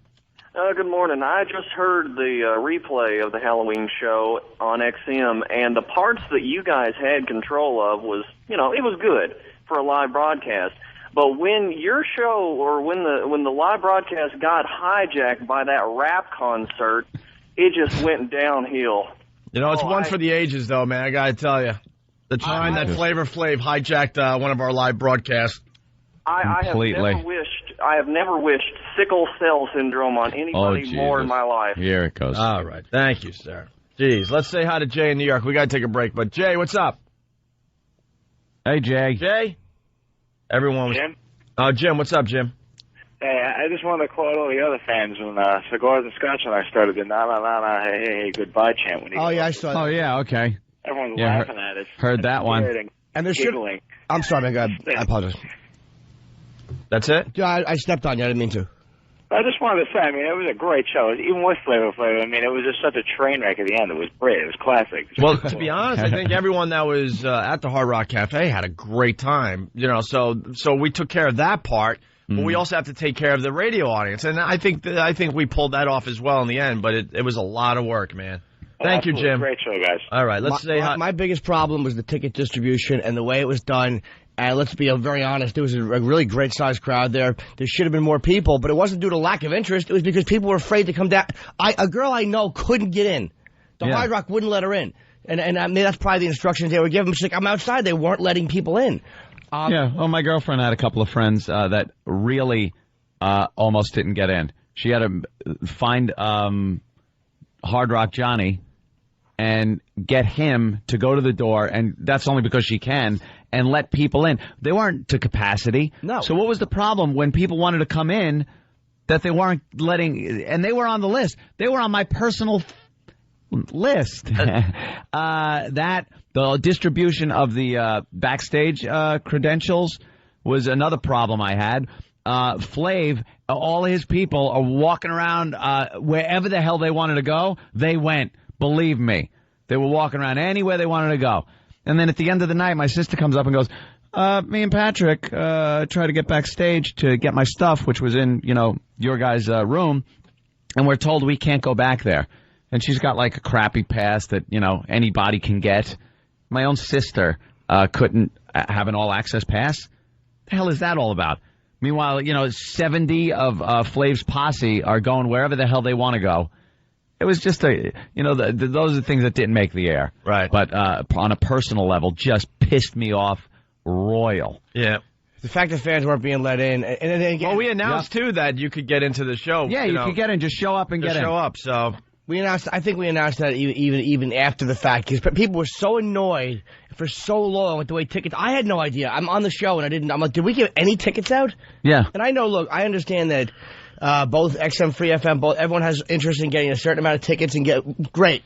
But we should have had a completely packed house. Yeah. People were so irritated that they couldn't get tickets. They weren't allowed in.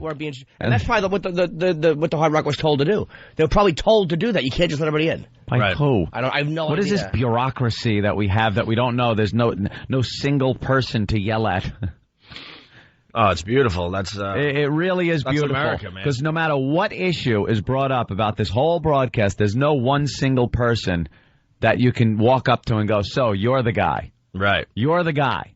Why didn't this happen? Because no matter who you go to, they ship you off to somebody else and say, oh, talk to this one because this one was in charge of this and that one was in charge of that. It was just a cluster F. All right, we got to take a break, but the phones are just slamming about the show. Sty in New York, what's up? Hey, what's up, guys? Hey. Love you guys. Love everything about you guys. But listen, you guys need to shut the F up about this. Why? Listen, Flav and Chuck D or whatever, Public Enemy, they did a great show for you guys. It wasn't Did they? Dude, it wasn't that they did a bad show or that their singing stunk or the performance stunk. It was the fact there was a lot of stuff around it that didn't have to happen, and it shouldn't have happened because it took too long in the middle of a show that was to be broadcast. Yeah. But he obviously didn't know that. He came out, he didn't know that. I don't think you're getting the point that this is a live broadcast, that we don't just go up there and wing it. Like, it's pretty much scheduled. We have a schedule of things that we have to get to in order to make it sound like anything the next day. And that completely threw a monkey wrench into the works of what we were trying to do. We wanted him for 10, maybe 15 minutes tops, not 55, bro. And to prove it wasn't a Flavor Flav show, it was an Opie and Anthony Halloween show, and Flavor Flav was one of the things we were going to do. He probably thought it was like a VH1 thing. Like, he had no idea because, first of all, he didn't thank the show, which means he didn't know. Second of all, why else would he choose? Because him and Chuck D hadn't performed in New York in quite a while. And I heard a lot of the people like BET, a lot of them wanted to get those guys together. Yeah. Why would he choose the Opie and Anthony show? I mean, you just wouldn't. You wouldn't of all the places to finally bring Chuck D out. He probably figured, this is my homecoming. It's a show in Times Square in New York. It's a Flavor Flav show. Right. This is what I'm going to do. He thought it was like a party thrown for him on Halloween. And Sty. He thought everyone was there for him. Yeah, exactly. Why else would how do you think they felt? He should have really paid attention to who was in the audience, and he would have realized they weren't there for him. Did you see security? He was scanning that hard, probably trying to find another black person. Yeah, to look at. They couldn't believe probably when they walked into the situation and saw what they saw, like, wow, oh Flav, you're really crossing over. Yeah, he's a crossover artist now because of his VH1 show. Hey, Sty, I enjoyed, some of the stuff he was doing, absolutely. I didn't enjoy him introducing his entire family and all his friends. That's what I was going to say. You thought that was entertaining, him introducing everybody on stage? Oh, if I was you, I'd be like, thank God he stretched for me for an hour. And number two, I'd be pissed that nobody from my side told him exactly what was going on. I agree. That's what I agree. All right, yeah, thank you. Yeah. We didn't really need him to stretch, trust me. I had Tom getting in my face backstage like, we got to end this. We're in overtime now. I'm like, overtime for what? We're doing our Halloween party. We'll end when we want to end. And then it's up to you guys to try to make this into a radio show the next day. but he's getting in my face. And I'm like, look, we're not going to use all that Flavor Flav thing. It happened. It sucks. We didn't want it to go down that way. You know, why though, before we go to break, end on a sour note with this whole thing? I must say, girls last night, the other night, though. Amazing. The number of girls and the number of attractive girls that wanted and did get up on stage and showed their goods to the crowd above last year. Amazing. Yeah. I think I'm in love with Baby Girl. What? Wow. She looked good. The line forms to the left, Jimmy. No, but you don't understand. This is true love. It's not just I want to have sex with her. I mean, certainly that's where it starts, but that's not awesome. It's hysterical. And we had, if we needed girls, boom, they were up on the stage. It wasn't like begging or pleading, and they were more than happy to really entertain the crowd. So, bravo to the ladies. Even there were a lot of girl was wowing. Yeah. No. I'm kidding. There were a lot of positive things that happened that night. Absolutely. Yeah. Absolutely. A lot of pictures are going to be up on opieandanthony.com later Already today. saw some up on the message boards. Some of the funniest pictures are the looks on our three faces when Flav was up there. I guess this was probably minute 40. and it's the three of us making the same disgusted face with the microphones in front of us, just kind of looking like, oh, Jesus, how long is this going to go And being on? white, we all knew without communicating there was nothing we could do. Oh, there's nothing. It wasn't like we were like kind of whispering like, all right, what do we do here? We just knew. Just wait it out. His people knew it too, though. Flav's people knew this was a weird situation. Yeah. They're not. They all walked out. They've done enough Flav and Public Enemy shows. They know that there's white guys that. I made a whitey joke to him in the audience. The fact that the audience is all white and everything. I made a little joke about that. And what did you say again? I was hoping it's something to the effect of he was asking a question. I can't remember what it was, but I answered the question really quickly by pointing out that what's that? Oh, you got it here? Oh, we got it. Ooh, where? Where is it? We were supposed to break like 10 minutes ago. Oh, which one?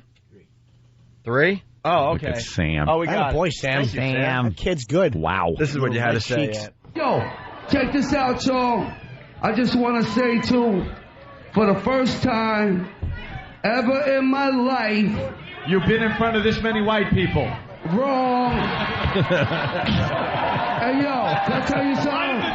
Hey, Can I tell y'all something? Yeah. Tell us. He's wrong, because I've been in front of more when I was on tour with you, too. Y'all need to know that. All right. But I love you anyway, though. Get it. Oh, my God. All right, Went on Flav. and on. Andrew, California, what's It up? was a joke, Flav. Yeah, relax. Go with it. Andrew, what's up? Hey guys, Colin Quinn's got the line of the evening when he calls Bob Kelly Genghis, gosh. Don't curse. Okay. He didn't curse. You All right. He's yelling screaming. We have to break. How about this? We'll break and come back, and I'll tell you my favorite Colin line, because Colin killed. Hilarious. Yeah. Well, Andrew from California said that Colin Quinn backstage had the line of the night. Here it is. Chuck D. Oh, Chuck D wow. just showed Chuck up. D. Are they going to do something? Wow. Are they going to do a little something? This could be the reunion of the year. Yeah. No, Genghis Deloise.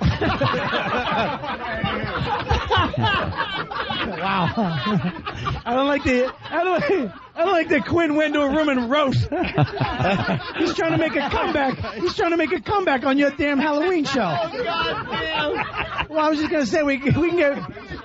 That shut it, Bobby. Stop. I know. Oh, Bobby. Just let it go. We can get them. He called you two fat people from different times. He called you a 14th century fat man and a 20th century fat man. Of completely different races. Oh my God. I don't like.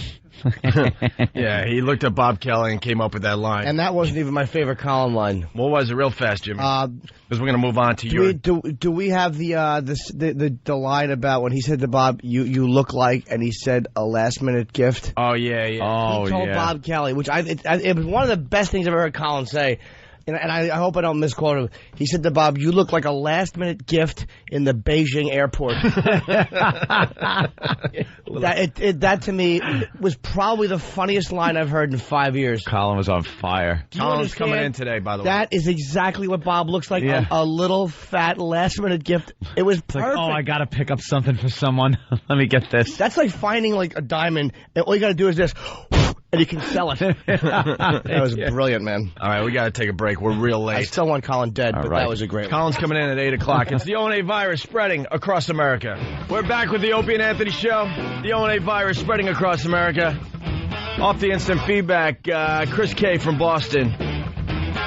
Anthony, you have to mention Ron's line from yesterday about Public Enemy reuniting on your Halloween show being like Slash and Axl starting up Guns N' Roses again at a Hot 97 event. That is a brilliant line from Ron and Fez. Yeah, it was the wrong, I don't know. The wrong kind. Wrong kind. That movie's getting great reviews, by the way. I would like to see it. Yeah. What is it called? The King of Scotland? Yes. Yeah, it's getting great reviews. Another great line by Colin. He said that Flavor Flav was dressed like the King of Scotland, and when Flav was going, hey, oh, hey, Colin said that was Idi Amin's campaign speech. He whispered that to me, though, so nobody else heard it. He was on fire. Yeah, he had some great lines, man. I panicked Rich Voss so bad. Did that make the broadcast? I don't even know. Rich Voss, it did? Voss was getting all cocky about the haze and the hose that Flavor Flav was doing, and what did Voss say? Something that he was going A-O, and he goes, what are those, the only two letters he knows? In the alphabet. And Voss says this backstage in the safety of our green room, which was across the hall from Flavor Flav's green room, which was just completely packed with like 70 of his posse. So I go, oh, Voss, you're so brave. Let's go over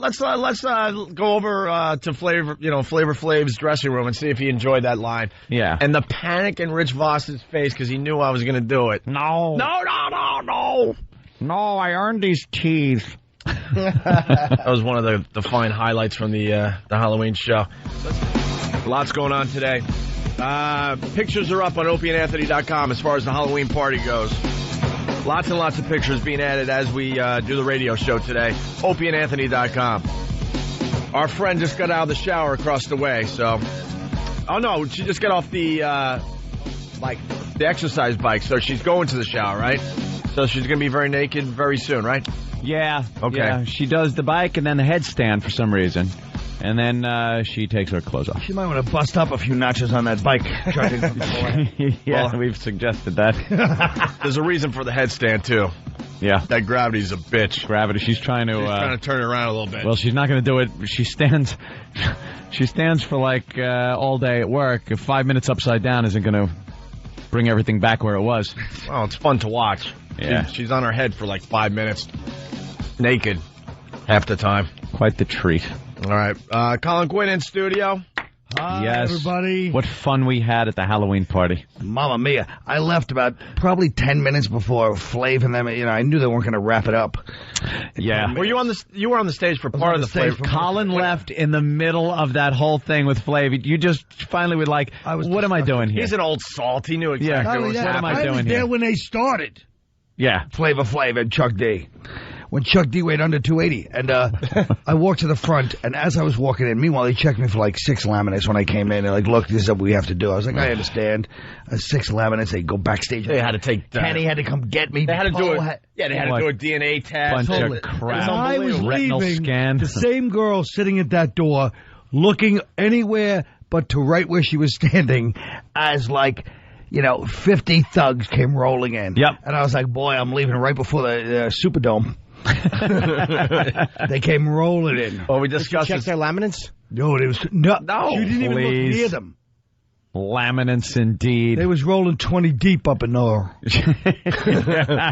We talked about earlier, Flavor Flav hijacked our Halloween show. He was on that stage for 55 minutes. Yeah, I don't think... He was supposed to do 5, maybe 10. Yeah. I think that Flavor Flav was understandable because he is the big name now, but I think from now on, your audience and hip-hop should not be... Never the twain shall meet. Yeah, they... Was I the only one on the edge of my seat just waiting for some awful thing to happen? I was waiting for maybe an audience chant that involved an N, yes, a pairing of a couple of consonants, and then maybe an R at the end. It really was. The green room was like one of those Johnson family reunion movies. And here's Uncle Nate. He passes gas at the family barbecue. It was just, it didn't stop. No. And now I want to introduce, what now? He's got his whole family up there. And like you said, it just doesn't stop, and we could leave it at that. No. The whole family. No, the whole family. That's the thing, I guess, as far as, economically speaking. Yeah. Where does the family stop? I don't want to say they were ghetto, but the kids had bling holders. We'll be talking about this. We'll be talking about this one for years. Ooh. The green room was painted purple. I'm talking about a ghetto situation. I knew there was going to be. I knew there was going to be problems because there were just too many in his posse. Right? No, there was. Really? There was a couple of incidents where one of our fans, her sister, got a pocketbook taken right off her arm as the gentleman laughed at her. Oh no! Yeah, as one of the gentlemen laughed at her. Inside or outside? Either inside, I'm sure. Yeah, I think it was just inside the door. I'm not sure of all the details. Well, cops right outside. Why didn't talking to my ass again? Why didn't you tell the cops? I believe a cop was told. First, security inside the place was told, and they did nothing. And then a cop was told, and they, by that point, what are you going to do? Was the guy gone? Yeah, he was gone. There were witnesses, though? Yeah, this happened. This happened. I just find it hard to believe there was that. a lot of groping, a lot of grabbing by the posse. That's exact. I'm telling you, they just love doing that. It's unbelievable. They love doing that. I don't know why. Yes, you do. We all know why. I believe Jim. Right. I believe Jim was ago. introducing the issue on Letterman last night. Why? That's messed up.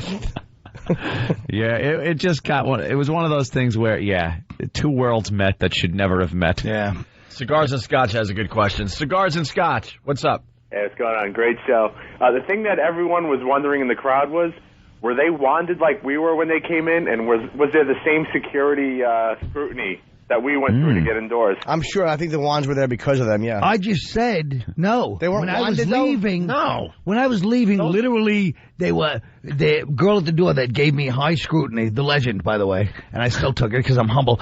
And people were, like 40 guys. And I said to this couple that was leaving, actually it was the girl and her boyfriend that came in second in the dunking contest, and she was very upset, but, she understood. But I said, hey, looks like we left just before the fall of... And they're like, yeah. The fall of... Yeah. All right. Club Soda Kenny had his hands full. He had that look on his face like when he was a rookie patrolman and he had to work Ashford and Simpson. His sergeant may pull a prank on him. I said, you work the side door here at the... He's like, I'm all alone. Yeah, Kenny was... Buckner Boulevard. Kenny was uber stressed at that point. The magnetometers are like standard operating procedure for us, and we didn't discriminate. Everybody allegedly was supposed to be wanted coming in and walk through that metal detector. All right. And I want to thank that guy for dressing like me. Oh, yeah. Gonzo, Long Island, what's up? How you doing, boys? Good morning. Hey. Good morning. Hey, great show. Listen, at the O&A show, me and my girl were trying to get a picture with Flavor Flav. So he's at the back, and he's trying to get up there and go to the corner. And we got in there, we're like, can we get a picture with Flav? And the fucking... hey! They're going to interrupt your story. Yeah, well, guys, hold on, because they dumped out. So you were trying to get a picture with Flavor Flav. We're up to that point. Go ahead. So we want to get a picture of Flavor Flav. And we're up there, and the bodyguard, no joke, goes, I'm sorry, your girl's too white. I'm like, you got to be freaking kidding me, man. Too white to take a picture with him? To take a picture with Flavor Flav. I'm like, dude, you got it. I'm sure he was joking. Once again, hold on. I don't know if I think this guy's onto something because my girl tried to get a picture with Flavor Flav and she was denied. Maybe they're just talking about logistics, like the camera can't handle the contrast, and they just know. Just blows up camera. Who denied Lindsay a picture with Flav? Flav did. He said no? Yeah. But all I'm telling you is, If that, whether it was a joke or not, if that had been the other way around, Of course. it'd be on the front page of Newsweek. Of course. Magazine. Exactly. It was Axl Rose, blah, blah, blah. Back in the day, they'd call him up.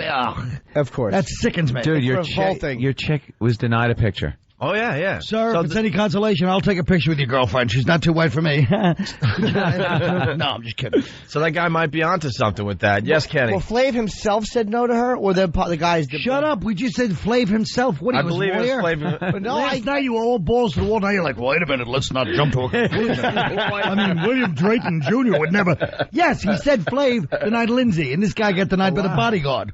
Pay attention, boy. Pay attention. I tried to get Lindsay the picture, and they just blew her right off. Yeah. Who'd you talk Wow. Flav and the bodyguard. Yeah. You said it's Ope's girlfriend?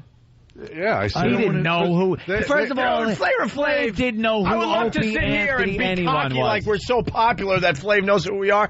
Flav did our show and had no idea Well, then why who was we he were Can I say something on Tuesday night. without being throwback about it? You let your beautiful girlfriend take a picture with that animal? You tell her, don't go near. I don't want to show that King Cole over here. Kenny.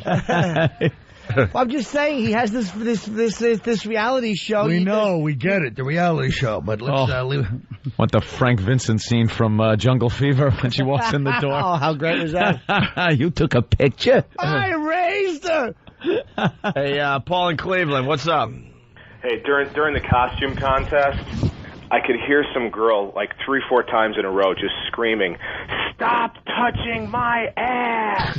Oh, God. Great. That's what you want. Bunch enough, fellas. All right, let's go to Mastic and say hi to Bobby. Bobby! Uh-oh. Hey, guys, how you doing? All right, Bobby. Great show, great show. I was actually in the upper left corner where Flav was taking his pictures, Yeah. and I got up to get a bud, and the guy, the HNIC, I'll call him, told me, you got to sit back down.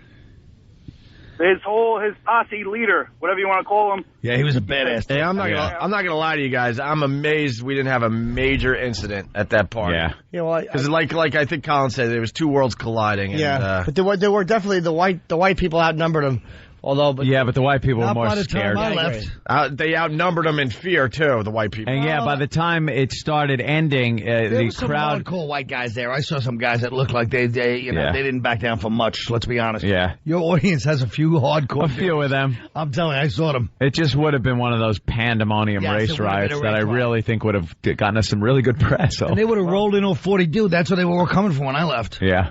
Yeah? You had one guy up front, a big white dude. He had a camera. It was so funny. He was trying to take pictures. The camera was like it was like a diamond in his hand. He was so big as mitts. He looked Big set of mitts on him. He liked to go. Yeah, he probably wanted to go. Did you have a good time, Colin? I did have a good time. Any other observations from the Halloween show? What made me laugh the most was when you started. Not only did you call out Paul Voss, but then you would. The look on Opie's face of disgust for like 5 minutes. You were ready to fight. I didn't realize Opie's kind of a psycho. Yeah. Oh, you're just learning that? Yeah. But just the look on your face towards Voss, and Voss like, no, Voss had true fear in his eyes because he really thought I was going to go across the hall. You would have.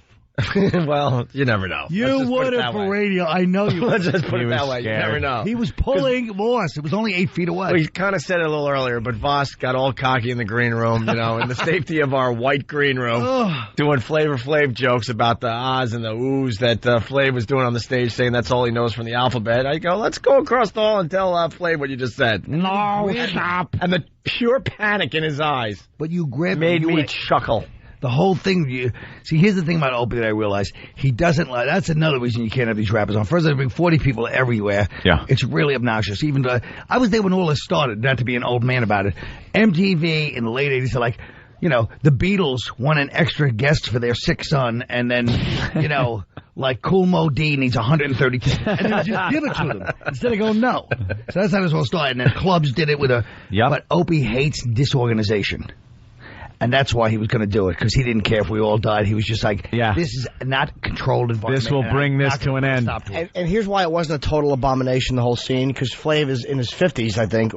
And even his bodyguards are older guys. Like, they're older dudes. If it was like a younger... That one bodyguard was violence personified. Yes, but they weren't. Sonny Liston. That guy wanted a problem. I mean, this young black dude was like said something to Flav, like heckled him. Yeah. And the bodyguard looked at the young black dude like this, literally for 40. He melted the guy. Here's the difference. Melted him. Club Soda Kenny's amazing with security, absolutely, but he doesn't want any problems. No. Flavor Flav's guy is there because he wants a problem. That's the difference. That guy, yeah. The one guy to our left, right? Well, they're hoping With for the some vest. kind of shooting because that's what makes the news and it makes the guy more popular. Records. It sells records. They were older guys, and that was, a lot of his people were older. No, a lot of these people on stage. We're not talking about the stage people. No, We're talking not the posse backstage. We're talking about coming in. When I was leaving, I saw people streaming in from 42nd Street. They must have heard Flavor was there. Yeah. And I'm telling you, it was so funny because I came in, and we all know the legend is quite well known. I had to wait for like 6 laminates. I had to call Kenny. I had to call Poe. God. If I hadn't seen Poe at the bar, I had like They're like, oh, look, this is how we have to do it. I was like, I understand. Yeah, all that They stuff. streamed in. This girl was looking like this. I go, what about them? Oh, yeah, what about you look at them? me like, whoa. You know what about them? Look, yeah. And then they said, what are you talking about us? I go, yeah, no, what about you guys getting a free drink? Ha ha ha. No. Why does there have to be a 50-person posse? What is that? But it's true, the posse was kind of like the family reunion with the T-shirts. What's Tom? Drayton for, Tom? Oh, Tom, yes. I think you're missing one of the key points, and I don't like to come in, but one of the key points in that, when Flav was on the stage and the crowds, and he introduces his 2 daughters. Yeah. Oh, yeah.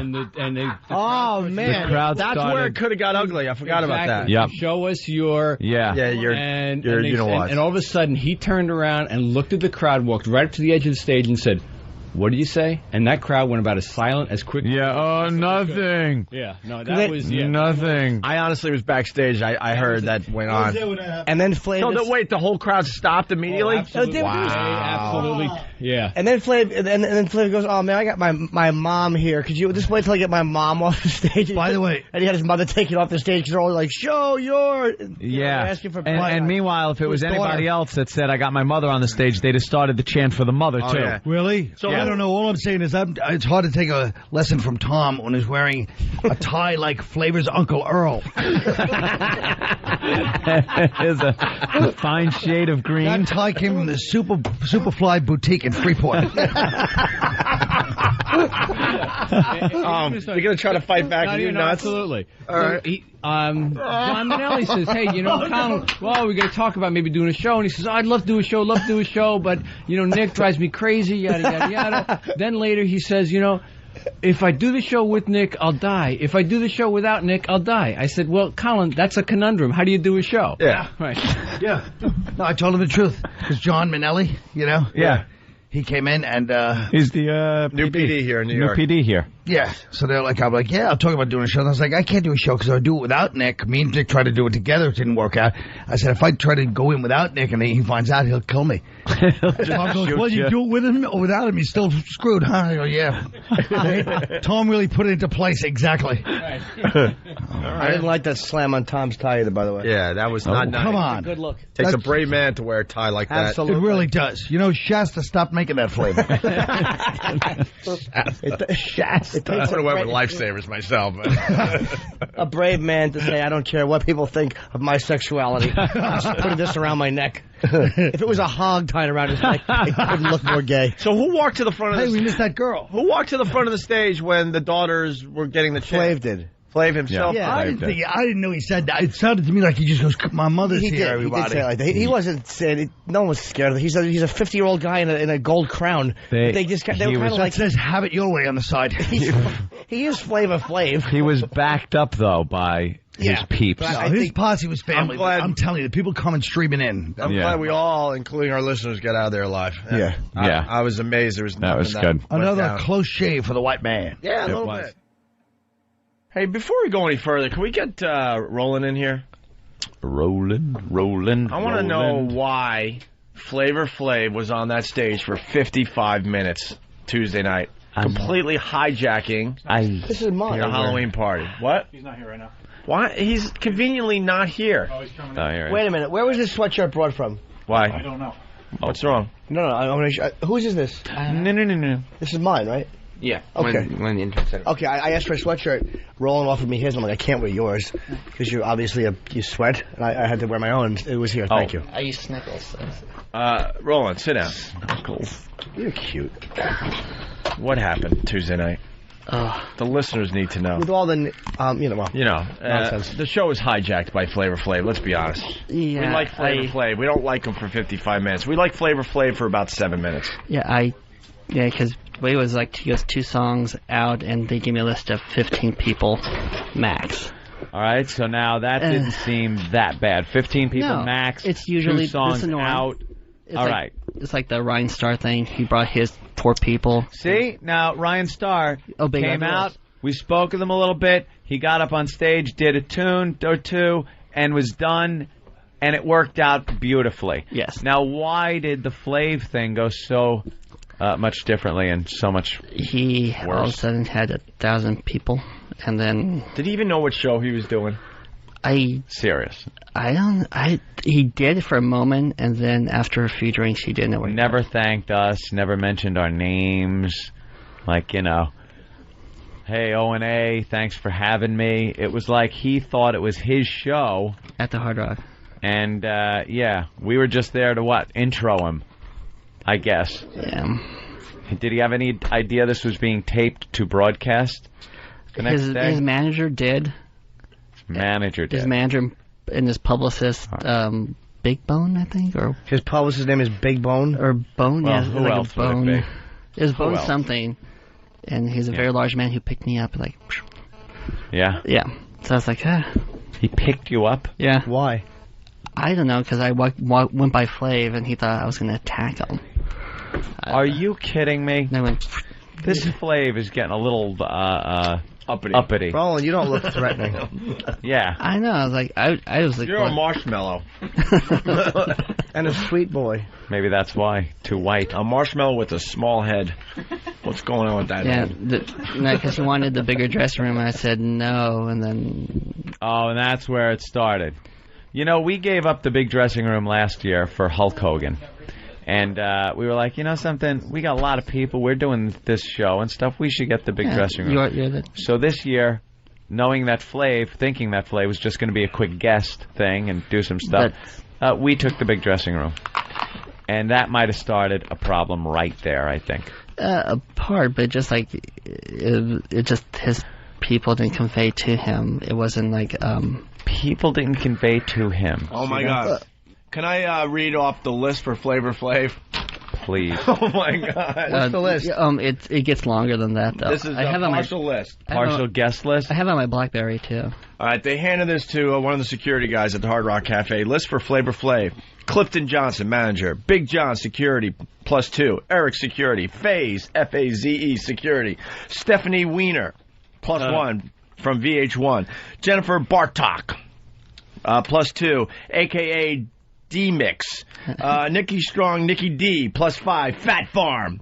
Melly Mel, Furious 5. Raheem, Furious 5.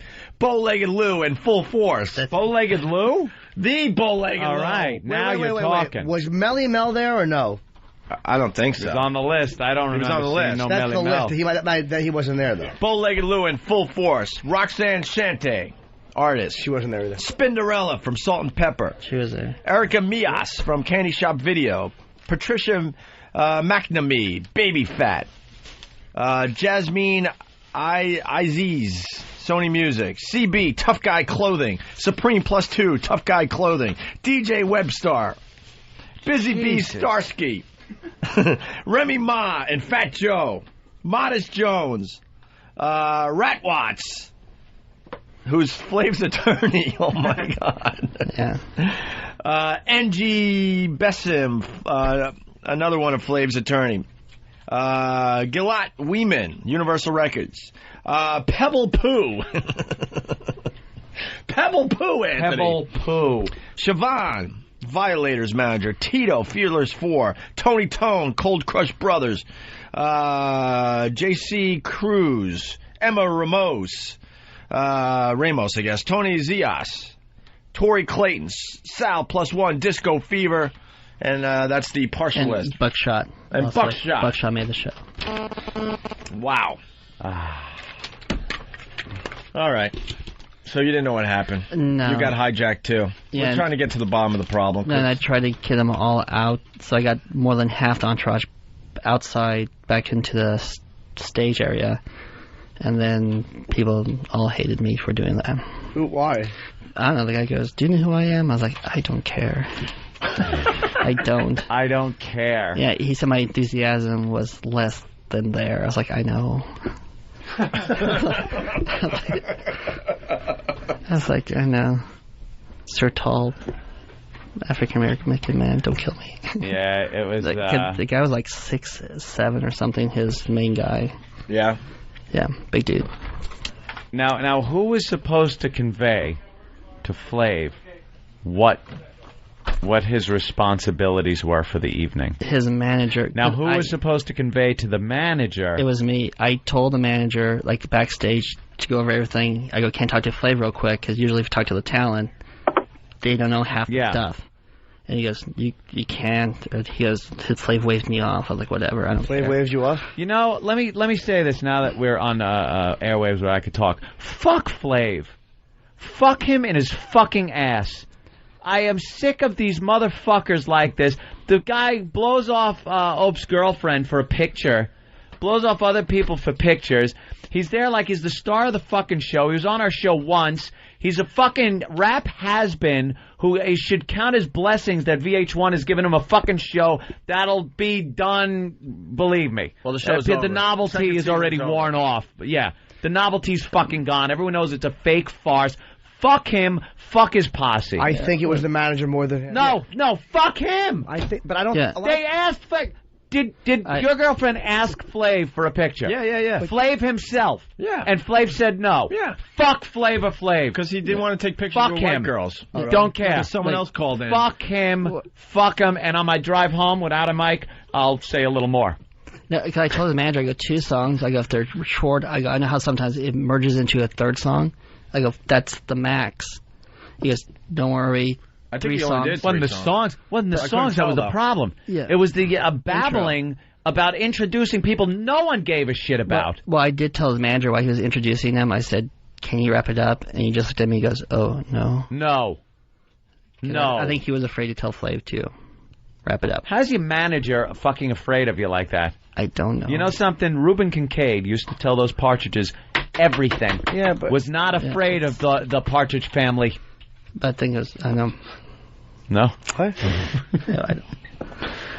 I hear what you said. No, I said just the manager, I think, was the one that probably didn't convey everything to Flav. And I'll bet you the manager never told him half the stuff Roland is saying. And the manager told him not to take pictures with white girls? No, I'm not talking about that. I'm not talking about him not being a dick there. Yeah. But I'm talking about I'm talking about the show only, not him being a dick in his personal life. I'm saying with that, though, it sounds like the manager was afraid to tell him anything. You know something? As a fucking entertainer... I completely agree. You should have a sheet given to you personally, not your fucking people, of what the night's events are and how they're timed out. We wound up getting them. Everyone that we know got those sheets, what time things are going to happen. Yeah, and, hey, Flav, here's your fucking... forget about what a big star you are and how your manager's scared of you and how you got 70 fucking people around you. Here's the sheet of paper that tells when you go on and when you're done. Yeah, cause like Ryan Starr, he goes, okay, what do I do? I go, yeah. 2 songs. They'll talk to you for a few minutes, and now he goes, done. It's not the fucking early 90s. Can we get Flavor Flav on the phone today? Get him on the phone. I could try with a manager. He's in L.A. right now. He doesn't wake up before noon. Yeah, well, sorry. Wake him up. Well, let's get the manager on the phone. Yeah, get that manager on the phone. Get one of the 80 people that were on stage on the phone. Just not those 2 security guys. Get his mother on the phone. Yeah, just not the security guys, I'm afraid. Let's say hi to Roger in Cleveland. Roger. Doors are locked, aren't they? Hey, what's up, guys? Hey. Hey, I just want to say amen, Anthony. About time somebody stands up and says, fuck that stupid nigger and his posse. Well, you know, I didn't quite put it in those terms. Wow. Jesus. Let's go to Mike in Philly. Mike. Jesus, Yo, subconscious. what's going on, guys? Hey. Hey. Yeah, was that a call? He had that CD coming out on Tuesday that his people probably just led him to believe that this was like his album release party. You know what, dude? It was an audience release party. Jesus Christ, they fled. This guy raised a perfect fucking point. He wanted to sell merchandise, but John at the Hard Rock was like, no. That was probably what he thought this was. I mean, look, the bottom line is this. Brother. He's probably drunk. No one explained it to him. I guarantee no one explained it to Flavor Flav. Nobody explained it to him. He thought it was a record release party. This was his coming out. Why New York. else Chuck D. would you bring Chuck D? And here's what tells you that. To an Opie and Anthony party, you don't mention Opie and Anthony. Look, Flav, he's probably out of it because he parties, but he's not a dope. He understands business. Like, he's got his own show. He does promotion for the show. I mean, there's a certain protocol you go through to fucking make your show bigger. So he knows that. Why else would he bring Chuck D out at an Opie and Anthony event? He could do that at fucking at a 97.1 or BET event and have 5,000 people going ballistic. You know what? Well, they wanted the only person that didn't know that it wasn't a record release party was Flavor Flav. That's why I'm not shitting on Flav. Because all the people were coming out, and I saw. I love observing things. That's one of my favorite things in the world to do. I just, it's an art form to me. I just love it. Okay, as these people were on stage, I was watching them, looking at the audience, and they were all like, "What what is going?" They were all like, "What is going on here?" The only one that didn't notice was Flav. Because what he was doing was he was bringing out his family. Because for him, releasing a solo album was a big deal. Chuck D had told him for years to release one, apparently, and he was, I guess, been afraid or he wasn't comfortable, whatever. This is a big moment for him. My solo album is finally coming out. I got my fans here, my hometown. I'm going to bring my family out. It's going to be a whole event. Like, this is a big night for me. He didn't realize that this was just an Opie and Anthony thing. He was doing a couple songs. I had no idea it was just a guest spot, a real quick guest spot. So then who fucked That's why who purposefully fucked our show? I'm gonna jump in. I don't think the manager would purposefully do it because it wasn't good for them either. Someone had to know what the real deal was and then not convey it. Someone on purpose. There's one link in this fucking chain. And I use the chain analogy with a little bit of humor. There's a link in this chain that broke down. Somebody knew, all the people up to a certain point knew what this was and what this event was supposed to be and what his capacity there was supposed to be. And then it broke, and some people up the line were not told what this was. It was a guest on our show. I think it could be like somebody in the management camp. And that person fucked us on purpose. To get more fucking, whatever I'm looking for the word, more mileage out of that event for Flav than he should have gotten. You might be right about that. Although I think if they were going to fuck someone purposely, they would. To bring out Chuck, maybe you're not. You know what? You might be right. Only because why wouldn't they do it with BET? Or even just a network that just makes me laugh every time. Why wouldn't they do it somewhere? Well, like it should have been in the heart of Harlem. It's the worst fucking show you could pick. Should have been at the Apollo. For an African American artist to come on and plug his shit is our show. Our hardcore listeners were like, "What the hell is going on?" It would be like sending. Give me a great example of someone to send over to one of the hip hop stations. Axl Rose, like Ronnie. Even Axl. Neil Diamond. Black people, even like Neil fucking Diamond. Black people do know Axl. There you go. More black people like Neil Diamond than like Axl Rose. No, that's rock. Even Slash is fucking half black. So there's even more of a tie in there than there was with the O&A show. And they know Axl's a bad boy. They know everyone knows like Guns N' Roses. Prussian Blue. Those cute little girls that sing Nazi songs. I'm a boy fan. Good one. Fan knows. No, he's a good boy. Honestly, what you're looking at. I'm a Jew hater. If you really want to go, what you should say is being redundant. What you should say is a white country artist. Yeah. Travis Tritt. Travis Tritt then at the hip hop station. You got the country. There you go. And a white country. And artist. now Hot 97 here in New York is bringing on the Dixie Chicks to perform and talk and bring up and mention all their family and beliefs and that's how that was. They might like the Dixie Chicks because they trashed Bush and caught shit for it. They might be given a free pass. You got to get some old school country guy. Where you know Lyle Lovett. Where you know he writes. Lyle Lovett. Who's the guy that's saying house next door to me? that was guy. on You need an old school country guy that writes some different songs for his friends. Merle Haggard or something. That never make the stage. Here's my point. Look at how hard we're trying to come up with a great example that equals how awkward it was to have him on that stage on our show doing that. Can I ask a question? Why didn't we stop it? Because as white people, we were a little afraid of what might happen, what might transpire, the snowballing chain of events that might have happened between security, because he felt entitled. His security people and all those people that were on stage with him had this entitlement that this is Flav, you don't fuck with him, you let him finish. Part of us, plus none of us knew what the fuck was happening. Like when he first came out, and he talked a little bit and goes, I'm saying, like, you're watching a guy perform. You don't know if he's going to get into music. Right. So you're not too sure what's going on. Hi-oh. And he was like, all right. Work in the crowd like we've seen hip-hop guys do. So then he walks off. He's going to come back. Like, okay, man, he just came out to say hello. That was kind of cool. He didn't just, hide in the dressing room. That part was cool, actually. Yeah, it was fine. Setting up a nice segment where he'd come back out and we're like, hey, here's Flavor. We didn't even get to introduce the guy because he whatever. Because you didn't know what he was going to, like, the bottom line was people were kind of like, all right, we got a guy performing. He's a celebrity performer. You didn't know how long it was going to go on. We didn't have almost the benefit of hindsight. But, like, it was like, what the fuck is he doing? And then we all knew Chuck D was there. Yeah. So we're like, all right, well, they're going to, it's like a Public Enemy reunion to a certain degree. That's a pretty cool thing.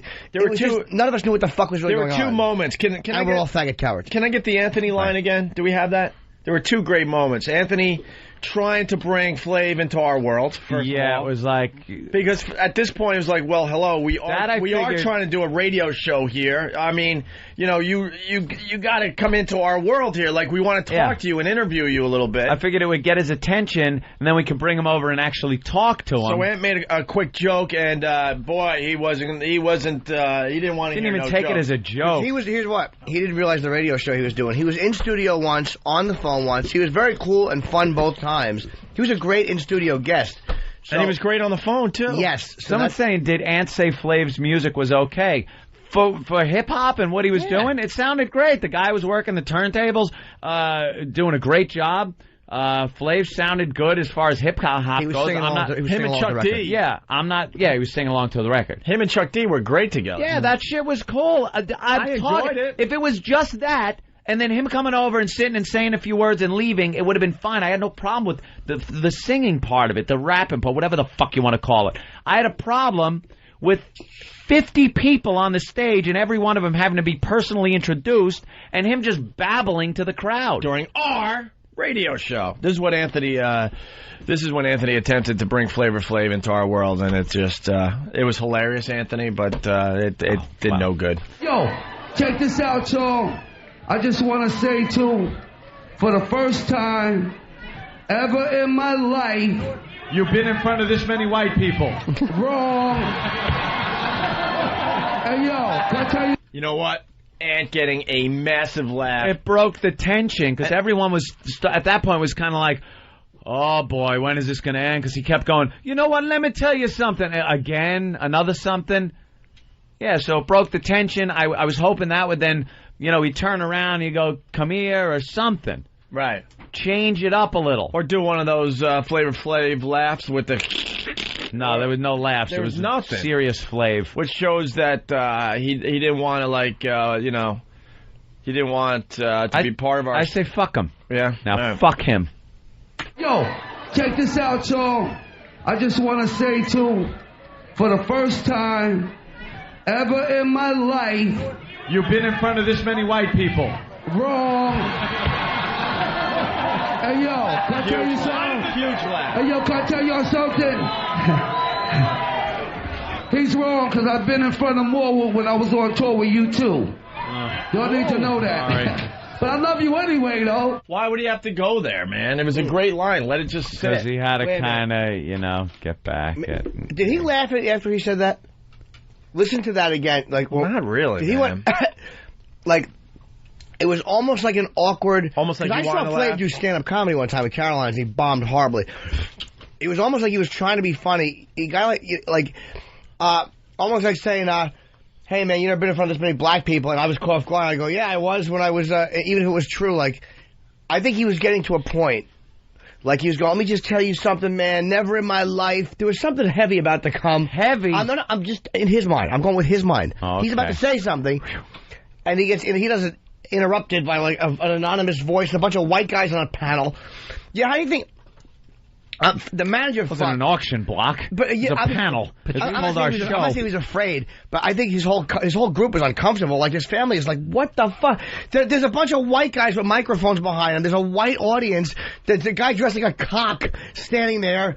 There's fucking tender sentiments. There's fucking chicks showing their tits. Even worse than that, you got no filter Paul and blackface. Blackface with a cloth around his neck, and his fucking mother's being introduced, and the security guys are scanning the crowd. They're like, what the fuck is going on? Introduces his daughters to a show your tits Show your tits. This is not what we got ourselves. His group, and I'm not talking about the fringe fucks that came in behind them, the 50 people that came in behind them. I'm saying the big group that they had. He had guys like Kaz, Raheem, Dana Dane, who I wanted to meet. That's an old school rap guy. Nobody is going into a completely fucking Opie and Anthony white venue and mentioning the name Dana Dane. Dana Dane wouldn't do it. He'd pretend he's somebody else that people would know.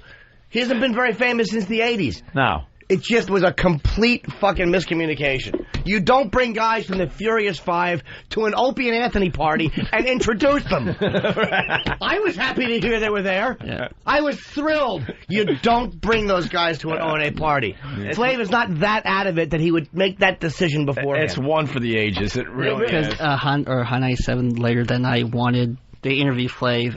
And they saw Chuck D. They go, can you come in? He goes, no. Chuck's doing no interviews, but they may do something special. They go, for us? They're like, no, for somebody else. That's what the manager told me. He thought that he probably thought that this was his coming out record party. He's the Hard Rock. Oh, He's doing a record. It's the. That's why I'm not. Again, I don't like the fact he didn't take a picture with Lindsay. I would love to know exactly what transpired there. Because he took a picture with you and Chuck. No, it's something about white girls. Because then we had another listener say that he bodyguard girlfriend. Oh. Yeah, I don't understand why that is. Whatever. But it's whatever. I'm not going to shit on him for the party thing, because I really think that he... I mean, look, dude, when you have your own solo out, is that where you would want to fucking announce your solo record? Is that where you want to perform with Chuck D in front of 300 fucking white people because tickets weren't distributed properly? One dressed like Hitler also. Like Hitler. It was Hitler, you one. Suck! Hitler, a big cock, and someone in blackface with a clock around their neck. How would you feel if you walked into a bunch of fucking fat white guys trying to make themselves throw up with candy? What about Neo completely naked? What about Tippy Tom completely drunk? Is that the place? Is that the place where you want to talk about your record dropping? Yeah, and you bring your mom out. His family was there. This was Mom. Come down. Oh boy. Bring the kids. This is my night. Yeah. My record's coming out. Yeah. This is my night. Yeah, the rape victim girl costume was next to his daughters. Yeah. Show your tits to his mother and his daughters. He thought Chrissy was going to be flowing and P. Diddy was going to be there. He had no idea what the fuck Bunch of was hoes. The Hard Rock in Times Square on Halloween. That's going to be my record drop. Yeah. Chuck D is going to be there. We're going to fuck. Oh, it's going to be the wheels of steel.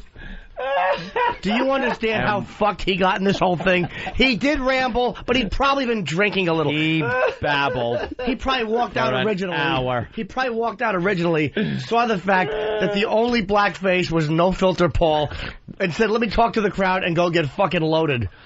Yeah, perhaps. Dude, he got fucked too. And not on purpose. I don't like know. the fact he blew off anybody for a picture. Someone in his chain of command broke the line of communication. They were probably, Absolutely. They were probably too scared to tell him. They were probably starting to tell him. Yeah. They said, wow, great, I'll do the record. And they weren't able to continue the explanation of what was supposed to go down. And then everyone was like, ugh, it's a runaway train at this point. We might as well let it just happen. Yeah. Getting suggestions that perhaps next year we get Hell's Angels for security.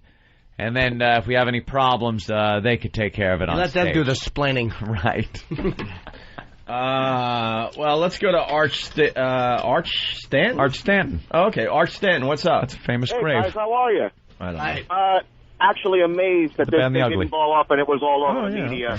Main reason, because Flav is older and his group was older. The guys, those security guys he was with were not 20-year-old guys. They were probably like 35-year-old dudes, 40-year-old dudes. They had been with him a while. He had older people with him. I'm telling you, if that was like The Game or fucking Lloyd Banks or somebody like that with a young group around him, that could have been a major fucking problem. Look at some of the pictures. I see some young guys in that group that looked pretty intimidating. Like they were ready to kick some ass. But also Flav's mother was there. His daughters, his son. I mean, he had family there. I'm telling you, that diffused things. I'm telling you. They were packing. That made things a lot easier. His mom probably had a pistol. The other thing we failed to mention, all those people that were on stage with Flavor Flav, they all had cameras and video. They had their camera phones out and their video cameras because this was a big moment. Big event. They were told it's a big moment. All they're going to see are a bunch of white faces. Did you see after he was done performing with Chuck D, they did a photo op on the stage with the family and Chuck and the old rapper. This was a big coming together party. Oh, Christ. Do you think they wanted that in front of a bunch of fucking Opie and Anthony fan white people? Do you think this was ideal for them, that every fucking photo they take has me and you and fucking Colin and stupid fat Bob Kelly and Otto? And a guy dressed as a penis. Just as a funnier cock and ball. But from their point of view, do you think that he planned on his... This is his big moment, and in the photo is no filter ball in blackface. And this fucking Otto with the puppet's brain showing, bopping to the beat. Yeah, do you think that's what he planned? You gotta look at both sides here. Oh, it gets funnier and funnier. Fucking Neo completely naked with his dick tucked between his legs. Just a bunch of white disasters. Stupid Tender Sentiments box. What the fuck does that mean? Yeah, his big moment. Dude, his family was there for a photo op on stage. This was a major thing for him. Go up. Now I'm getting, just to go with Jimmy's thought here. I'm looking at some of the costumes. Here's a guy dressed as a Flasher with a huge cock. And a pimp. A guy in a purple shirt with a purple... There's the guy with the Nazi armband. Steve from Bayshore dressed as a Nazi. Is this what he wanted to see as he's... fucking dropping his record? Paris and Baby Girl fucking licking each other in the making front. out right up front. Happy Typing Girl not even jumping in to stop it. Just the fucking debauchery. What about Anthony in a wizard's robe on stage? Well, how about a guy? If that was white. If my wizard robe was white. Yeah, dude, I'm surprised. I almost look like a grand wizard. I was going to say, you dress like that. I'm surprised he didn't introduce you to the crowd. It looks like... I know. You almost look like one. And you'd certainly think like one if you took your views down a notch. A fucking guy dressed like George Harrison with pudding on his head to mock brain cancer. Old pudding head. Is this... They're the lovely ladies. Is this the audience you want to perform in front of? Look at this fuck. They're my fans, and I don't want to perform in front of them. Naughty nurses. Dude, this is not what Flav had in mind for his fucking coming out party. And they brought those free gifts, too, to give out. But you nailed it. They had like a free gift of Flavor Flav CD. They never gave out. Something happened. Like they threw one box out. And they realized it wasn't the crowd. The crowd was just... Yeah. Like, the crowd threw it back or something. Here's Sergeant Magoo. Sergeant Magoo. Hey, boys. How you doing this morning? Hey. All right. Well, I think the clue that should have tipped him off that it wasn't his crowd is when he gets introduced on stage. Well, there's a bunch of us white boys in our underwear with glue traps stuck all over our bodies. Yeah, true. That's when he decided to walk out. When a bunch of the white boys were half naked with glue traps stuck all over their hairy bodies. And he decides, yeah, boy. Finally, here's my moment. First time come out performing in New York in years. Blindfolded girls pulling rubber dicks out of water and cow parts. Yeah, this is my coming out party. Yeah. Yeah, boy. My record's dropping, yo. My record's dropping. Look at the pictures. Go to Whackbag. There's Flavor Flav on stage with the guys in glue traps. And somebody tried slapping a glue trap on him. Right. Remember when someone tried slapping a glue trap on Flav and he goes, no, don't do that. Don't put none of that shit on me. Oh, God. One for the ages. Yeah, man. This was this was abortion. Every time we try to do something like this, it just goes horribly wrong. Please get to the pictures of me, Opie, and Jimmy. They're separate shots, but they're pretty much 3 in a row. About 20 or 30 minutes in. Well, Roland, our faces are disgusted. See next year if you can get fucking maybe Irv Gotti and Murders Incorporated or fucking 50 Cent to perform at our Christmas party. Jesus Christ. Jesus. He made the papers. Thank God he's older. Thank God Flav is an older guy, and Chuck D is an older guy, and they're not young, violent fucking loons, or they would have been a major problem. Yeah, I'm surprised we didn't have a problem. There were a few problems. There were a few minor ones, but I'm telling you, his guys, because they're older, are a bit more restrained. More restrained. They could have got a lot worse than that. Without a doubt. One missing pocketbook. I feel bad for the lady, but that's terrible. You know. And his guys, the older guys he was with, were not grabbing asses. Those guys were all back there with him. I'm saying the guys that were with older him. Guys that were there. There were people on the stage though that I saw. Go to one of these pictures. Here's a few. Look at our faces. Dude, go back. This is where I'm looking at Opie and going, dude. And Dan's over us. What do you want to do? Dan's looking. And I go, obviously nothing. And I'm looking at Opie like, what? Dude, how long is this going to go on? Do you understand? There was a guy that walked out, and I mean this. I thought it was Dick Gregory that was with him. There was a guy these are older people, probably people he grew up in his neighborhood with, like guys that were like the older people in his neighborhood. Oh, here's yeah. Look at some of the people now. There's Flav. Oh my God. Yeah, look at him. Okay, here's my face. There's me. Disgusted. Boy, if I think I could read your mind right there. Look, yeah. I'm just like, oh, boy. And then these can be found on whackbag.com under the photo section. There's Jimmy's face, just like what? That's a great one. Oh, what a mug. You look like you're smelling something awful. You're like... Yeah, Steve is winding his watch or something. There's just shit going on that we're all making believe that this was, supposed to be part of the show. Dude, none of us knew what was going on. It wasn't like we're like, all right, he should. Like after a while, once the pictures, you're like, what the fuck was happening? Yeah, I tried to wrap it up like after that. It was God! It's one of those things that kept going on, and you're thinking, all right, it's got to end soon, and then it didn't, and then you go, all right, we'll see how long it goes, and it didn't end, and we're gonna take a break. Roland's a sweet boy, but he's not a take charge guy. You're a sweet man, but you're not a guy that people are intimidated. Because Roland, you'll walk in and go, "We're supposed to," and they'll go, "What?" We needed like WWF guys to walk up and just. Here's a great picture. Look at that. Oh my God! Look at that. Look at that. See, look at some of these guys in there. There's a few guys in there that aren't old guys. Completely taking over the stage. And they're on stage, completely taking over the stage. All right. Boy. We're going to go to break with a highlight from the Halloween show. Just shows you how white the audience was. It's our pal Anthony doing Sweet Caroline. Oh. This is the same crowd that was listening to Flavor Flav. If this doesn't say it all. Do you think don't make me laugh that he wanted to fucking have his solo? He was with Public Enemy. Right. First time ever he does a fucking solo album. Do you think he wants some fucking radio guy doing Sweet Caroline to get a bigger applause than the fucking Public Enemy shit he's doing? By the way, he wanted to follow Sweet Caroline in full wizard regalia. I was in full wizard regalia. The crowd he was hoping for would have shot you before note 2. Yo, Chuck's the one that talked me into doing this, yo. Yo, what's he doing out there? Sweet what? And it was karaoke, too. He followed karaoke. Karaoke version. It couldn't have been a more awful night for him. Yeah. Oh, man. His record... If his record release party was a horrid bomb. Good. Someone is saying, this is why you have to keep broadcasting these abortions. I laughed all day yesterday thinking about it. You know, the more you pick it apart, the fucking funnier it gets. Oh, yeah. Because then we had to follow that. We were just tired. We just wanted to go home. And we had to still do the costume party. The costume contest. Yeah, costume contest. We were just party. We were beaten, men. Well, here's the same audience that Flavor Flav performed in front of. This is Anthony doing Sweet Caroline. In wizard suit. Thank you, ladies and gentlemen. I want to welcome you all here tonight to the Halloween party. Everybody knows this one. Sing along. Where it began,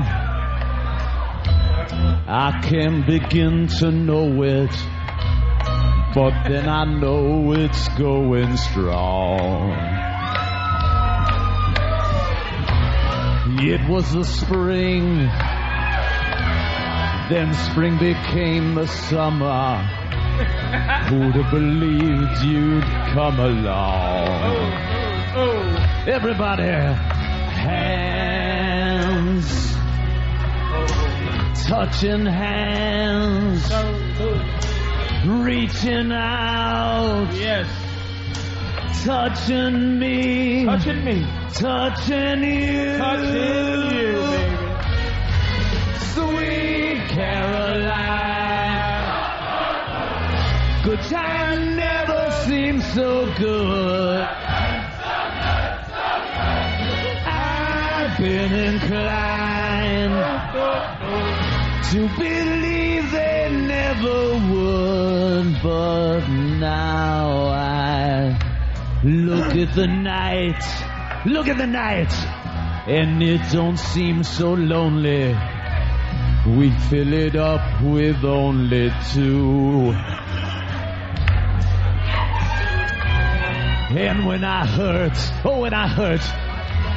hurting runs off my shoulder. How can I hurt when holding you? Thank you, ladies. Warm,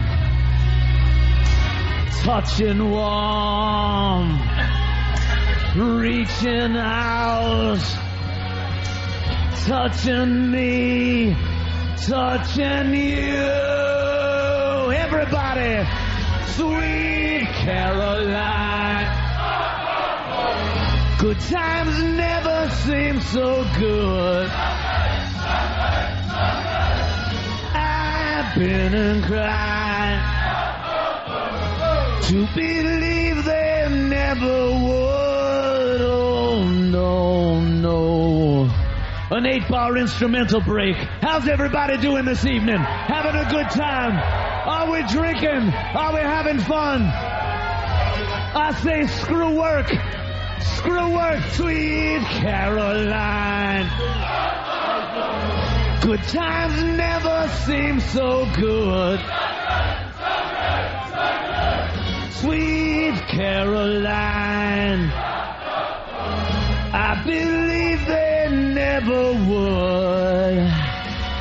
Whoa, sweet Caroline. Good times never seem so good.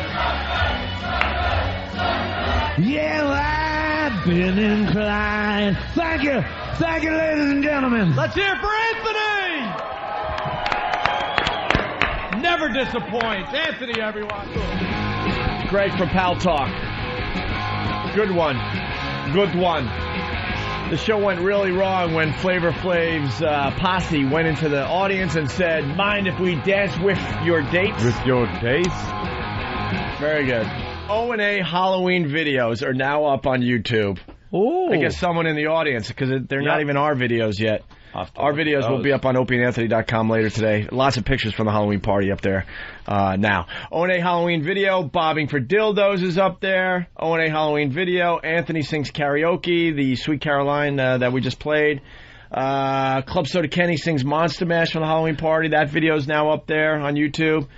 Well, these are the ones you really want to check out. O&A Halloween video, Flavor Flav arrives.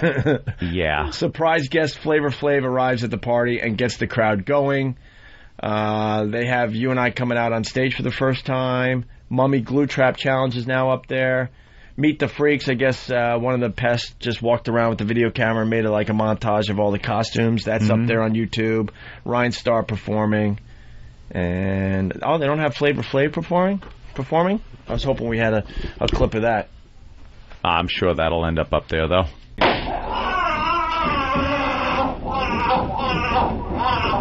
That was the one we played earlier. That's a good one. That is a good one. That's fucking E-Rock running for the train as the doors close and he realizes he's going to be late again. Oh, E-Rock took advantage this morning. Oh, my God. He took advantage this morning. He had a good one. Well, after the Halloween show, I was pretty obsessed with how everything sounded. So I stopped over at CBS to see how they were editing the mess. And then I stopped over here to see how the guys were doing. And E-Rock pretty much told me that he's going to be, pulling an all-nighter to edit the show for XM.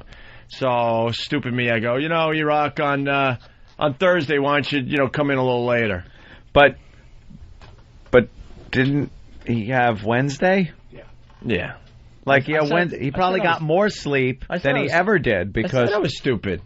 So he showed up today at 5:45. So today he was the rest about of the guys 45 minutes Dan, late. What time do you show up? 4:30. Yeah, Dan was there at 4:30. E-Rock 5:45. But it wasn't like the Halloween party was last night. I know. I was stupid. I was feeling bad because he was staying up all night to edit the thing. So I'm like, come in a little later on Thursday. I didn't mean like just before the show starts. These guys have to listen to that whole show and edit it? Oh, yeah. Oh, my God. I know, that must have been a nightmare. Fucking envy that. And there were two different shows. Holy shit. There were two completely different shows. CBS ran their own version, and XM ran their version. So, good morning. Welcome to the Opie and Anthony Show. The ONA virus spreading across America. Hi. Flavor Flav! We discussed that all day yesterday, Patrice. All day long. Thank God no one raped my girl. Oh, it's close, right? Every time I had to go to the bathroom, it's like somebody got a hair balled up in their fist. It's like, I'm just going to leave this steak here with these lions for a minute. What you a fat boy for? Come on, baby. Flavor of love. Love me. She's like, she's a trooper. I gotta love her for that. Help me.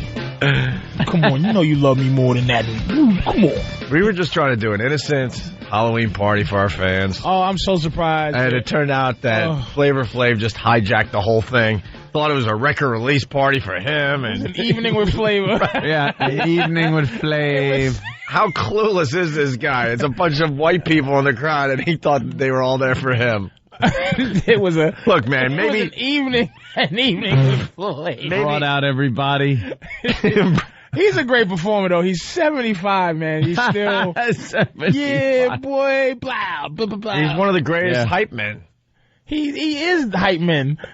He created hype man. Yeah, I understand that, but he really, really thought everyone was there to see him. He was a part of what we were doing that night, but he had no idea. I guess he never got the message, or he did get the message and it didn't care. I don't think the message. I think he got the message, and I think that he didn't give a good goddamn about it. Didn't care. He didn't care. The radio audience only heard maybe 5 minutes of Flavor Flav. He was on stage for almost an hour. I think it was 55 minutes. Introduced his family, his friends, one at a time. Kids. And they're all coming out, and they're looking at this audience like, what is this? What is wrong with this picture? And Flavor Flav was the only one that didn't notice that there weren't any black people in the audience, basically. I think PE has performed in front of every single crowd. I mean, yeah, it's true. Oh, absolutely. And they crossed over. And to the credit of some of them animals out in the audience, they were into Flav. And I think some of his new stuff was good too. Yeah. I just can't deny Flav. I grew up on that. So you know what? That's what fantastic. I said. I didn't mind. No, we're not. Yeah. When he got out and started rapping and doing all that, that was great. But it was that babbling in between with introducing everybody. What is that necessary? I don't know how this became. I think I was listening to Ron and Fez in the car. I don't know how. I was on Pal Talk and I caught them. Mm-hmm. And they were talking about how if this was another station, if it was Hot 97 or something, that would have been the event of the year. Right. It was a throwaway for your racist audience. It was like they're chanting, and it's like, and then Flav comes out and he had seen all of that, and let me tell you something. Grandmaster Caz was there, who is arguably in the top 3 guys that you give credit for creating hip hop. Right. Raheem from the Furious 5, who you've never heard of. But Raheem and Caz is like saying, ladies and gentlemen, Frankie Valli, the first white man to steal blues. Give it up for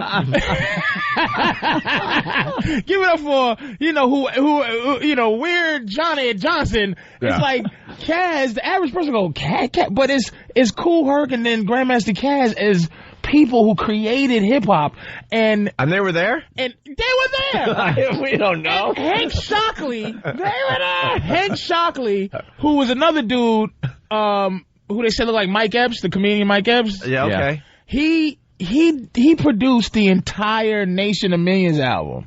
The one with Don't Believe the Hype, Night of Living Bassheads. The biggest, they're one of the biggest albums of all time. The top 5 to me, biggest hip hop albums of all time. And he was there? They all was there. I think Melly Mel was there. Run DMC was. So if this was like at the BET Awards or something, and they came out on stage, the audience would have gone crazy. Because PE's been broken up for a few years now.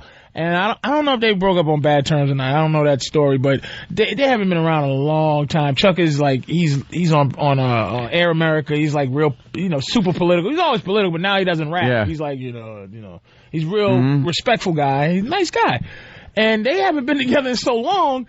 But if this was, I'm saying you can say Hot 97, right? It doesn't matter. Who cares? Yeah. So if this was Hot 97, or if it was 107, it would have been the biggest event of the year. It would have been covered by the newspapers. It would have been huge. And the media all over the country. Ebony and Jet cover stories. Flav did an impromptu concert. He brought his mama, his kids, his kids, his crew, his Grandmaster Cass. Chuck D was there, and Chuck D was there with the intention of being a rapper, right? Which he has not been in a long time. He hangs out with Janine Garofalo now, and the radio thing, and it was wasted on Grand Wizard costume, and you were pretty funny though, because every couple of minutes you would go, give it up for Flavor Flav. Flavor Flav, everyone. I was just trying to get him off the stage the easiest way possible. Let's move along. And then I would reach over and I would say to Opie every couple of times, and says, what he's doing now is called scratching. Scratching. I looked at Patrice at one point. I go, Patrice, now I know how you feel. This is good. Scratching. Being the only black man in a white man's world. It felt really good. I was I'm very sure happy. it did. Oh, you two jackasses. You had your hands in the air like you just didn't I saw you leaning back in your seat, smiling, going, oh, you were savoring the moment. You were taking pleasure. Stupid wizard costume on. Dude, I had my wizard. I did. I looked like the Grand Wizard of the Ku Klux Klan. Dude, you were taking pleasure in the fact that our show was hijacked by this. And then... did you notice the costumes as this whole event's going down? Like you said, Flavor Flav and Chuck D performing for the first time in who knows how long. All these legends of hip-hop. And in the audience, there's a guy. Well, he can't say it over here, but he's dressed as a male member. Right. Yeah. You got No Filter Paul in blackface on the side of the stage. And you had a guy as Flavor Flav. As Flavor Flav. You got a flasher. You got all these crazy costumes. Here's what made me. I can't tell you how happy I was that you still had to do the costume party after Flav shut it down. I was like, hey, fellas, take care of yourselves. Yeah, you left with the posse. I'm out. You left with the posse. I'm out. Had to do that dumb costume party. Yep. And the psychos were standing there still waiting to show their costume. Nobody cared. It was like, go Flavor. At that point, it was over. Oh, he just destroyed our whole show. Destroyed the energy. You know what it was like? You know what it's like? That would have been like Simon and Garfunkel getting back together in front of the Nation of Islam. Yes. Yeah. At Mosque number 7 right. in Harlem. Yeah. And here it is. A little brother and the sounds of silence. Kick it. And this is my mom. And I'd like to introduce Barbra Streisand. Come on out, Barbara. Come on out. Bob, and the people would have been there like, when are these white people getting off the stage? I don't get this. I don't want to. I didn't pay for this. I didn't want to see this. Not knowing that it's like the biggest thing ever. They bring them back. A lot of hip-hop legends on that stage, huh? I am a rock. I am a time. I See don't. what they've done to me. and they're doing that while everybody's waiting to do caramel apple dipping. Hey, where's the caramel apple dipping contest? How about the guys that are on stage? They're pretty much naked except for their underpants, and they got glue traps all over their bodies, and that's when Flav decided to come out. So then these guys are standing on stage just awkwardly waiting to move on with the glue trap bit. You gotta love his ethic, though. The dude was performing in front of just a crowd full of Klan members with costumes and just frothy eyes, and Flav just in this state of just, I don't know what state denial. he's in. I can't call it denial. Doing comedy when people are booing you at the same time as people are laughing is denial. Like, you're like, all right, let me just focus and plow through this.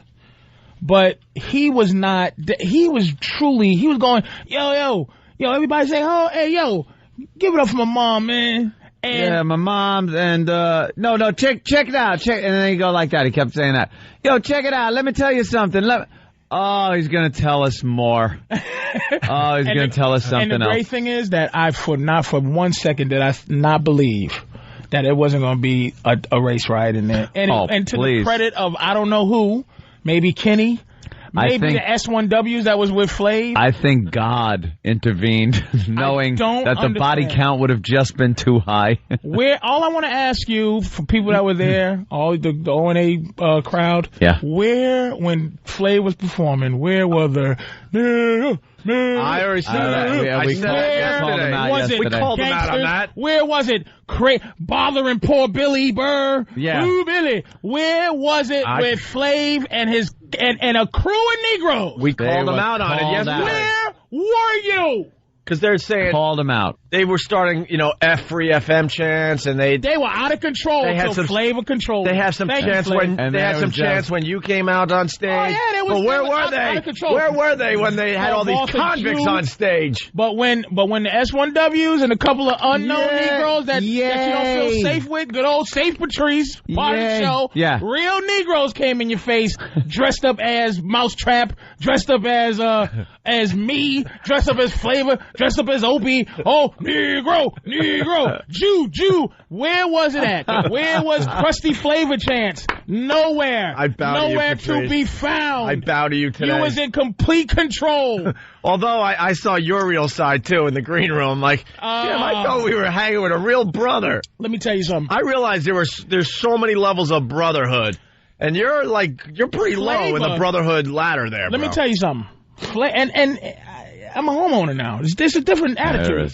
I want to live. You gotta be responsible. Now, I want to live forever. You know how to pick it out. Now, Keith, you're a cop. You know how to pick out when you're in the streets. You know how to pick out brother that stays in a black neighborhood, lives there, knows a little bit of something, and you know the difference between this dude will kill me. This dude's face.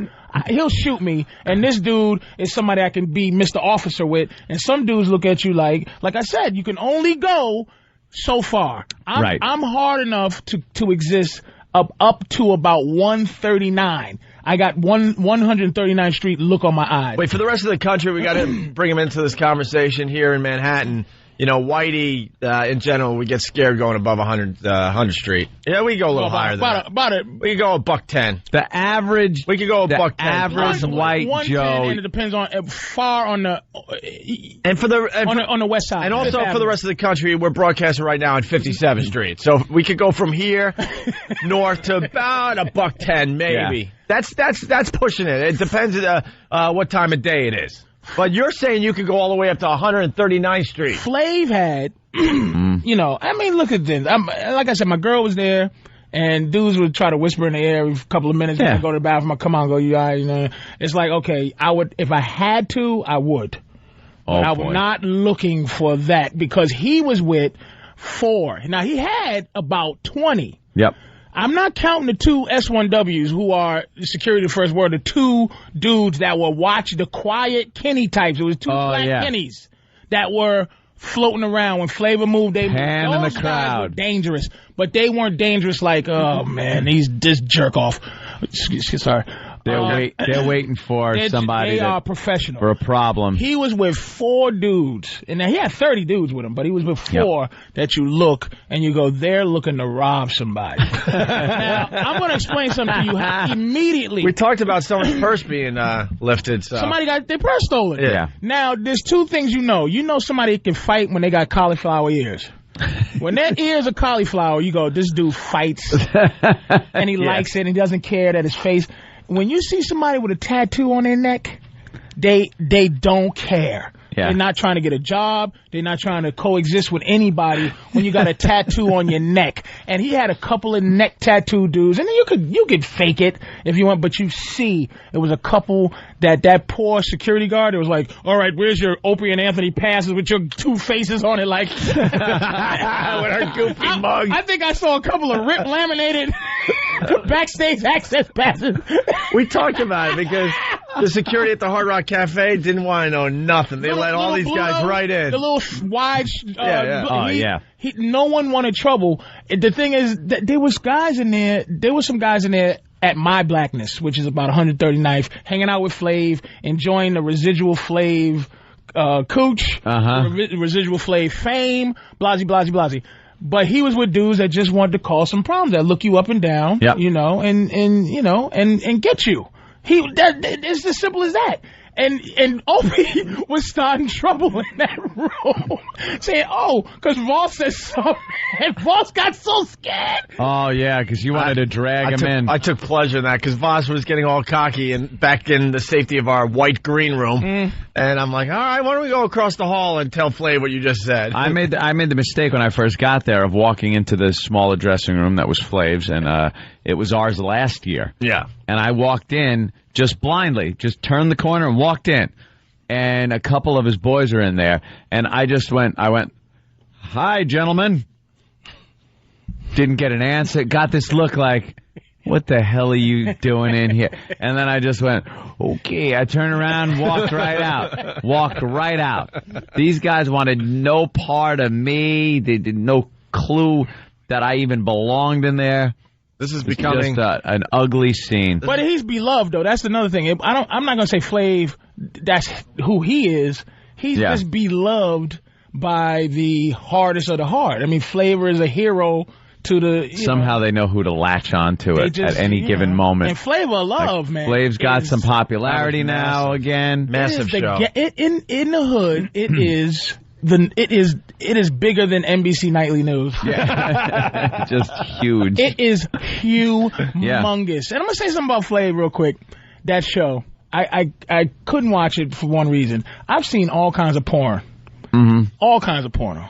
And nothing bugs me more than watching that old man kiss in the mouth. No kidding. All these girls. It bothers me more than bestiality porn. I have seen a pony do things to people, and I've watched it. Man, hallelujah to you. And tongue kissing, watching him tongue kiss, I can't watch it. No, impossible. I watched every episode of Flavor Love season 2, and you nailed that, man. Yep. It's like, oh God. It just time to fast forward. Yeah. All right, we got to take a break, but we wanted your take on that because this thing is becoming legendary now. Flavor Flav came and just hijacked our whole Halloween show. A nice hour and a half because he did an hour in the middle. Before the show, right? He did I don't know. He did about 10 minutes, then went back to his dressing room, and then came out and did almost an hour. Almost an hour. Thought it was his special day. Thought it was his. I really loved it, dude. You know, he thought it was a celebration because his record was dropping. That's the Flavor I love, man. Dancing around, jumping on speakers. He's 97. He's the best performer I think I've still ever seen, other than Run DMC.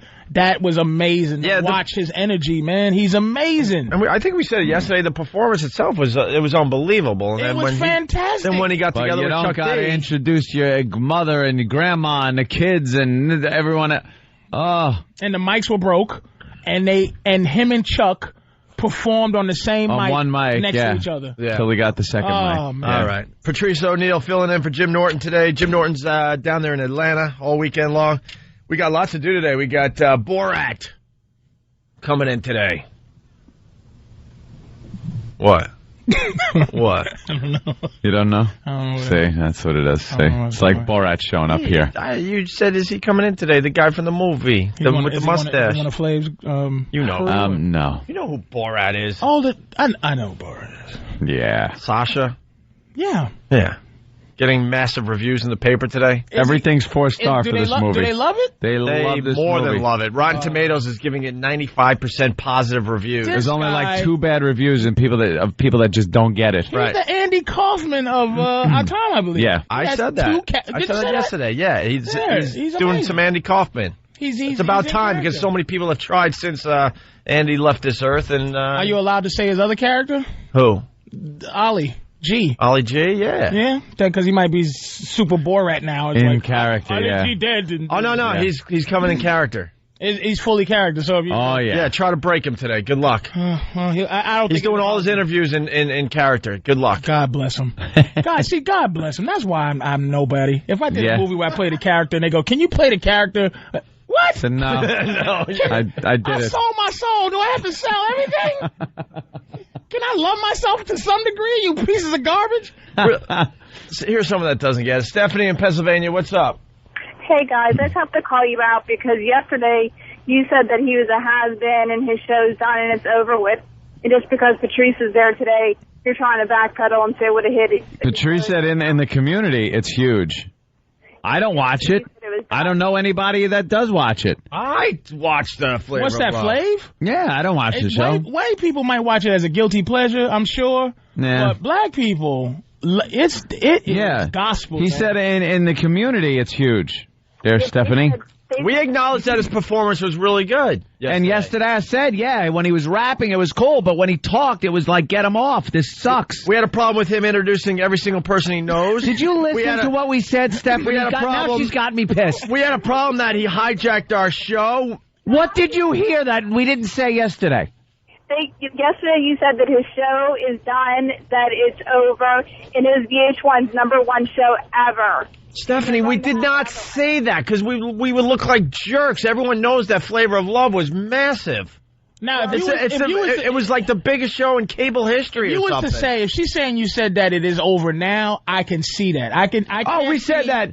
Yeah, we said that it's not like he's going to get another show on VH1. So he's at the pinnacle of his career again. No, he will get another show, and he's hoping because of this. He will get another show. I'm absolutely sure. Yeah, well, she's right about that. Yeah. Well, New York got one coming out. You're selectively listening, Stephanie. You guys try to get a little black when Patrice comes around because you want to be his friend so bad. All right. That's hilarious. Taser. She called y'all liberals. Yeah. Goodbye. Yeah, what the hell is she doing? Trying to get along Go with a black man. Screw off, Stephanie. You piece of crap bitch. Shut up. I hate these I hate that whore. I hate you, you whore. Go satisfy your man. Make him a cup of coffee. I hate people that do their selective listening with this program. We said the performance was good. We were bummed that he was on stage for 55 minutes. We were bummed that he completely hijacked the show and introduced everybody he knew. We were bummed ourselves that we weren't brave enough to try to figure out how to move him along, okay? We were trying to figure out who told him that it was his private party. We said all that. We said we had no clue who we were, what we were doing there. I said Flavor of Love. I said I loved the Flavor of Love on VH1, but we also said that this might be the pinnacle of his second career here, and it might be going downhill now because he's trying to use the success of the show to get the rap album going. And I don't know if it's going to work. I went to Virgin. Me and my woman walked to Virgin after the Hard Rock, and is it Virgin? Yeah, and bought Flavor's. See, so it worked. I bought it. There you go. Yeah, it got a sale. Yeah. It got one sale. Jay, what's up? Everybody else there was like, Patrice up on something. What? Hey, I just want to put Patrice up on something. What's up, Daddy? What's up? Yo, man, the backpedaling that these two cats is doing right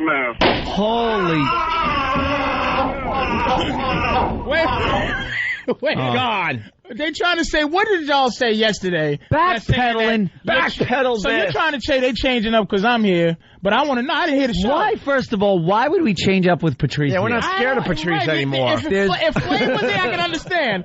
I am to them safe Negro. That's right. For the first 10 appearances on our show, we were petrified. But we're way look at the pictures of us on the website. You will see our bored-ass faces sitting there 15 minutes in. I'm leaning on my hand, looking at Flav. I could care less who was up on that stage. And I'm looking like, when is this going to end? There's no way to make this stop.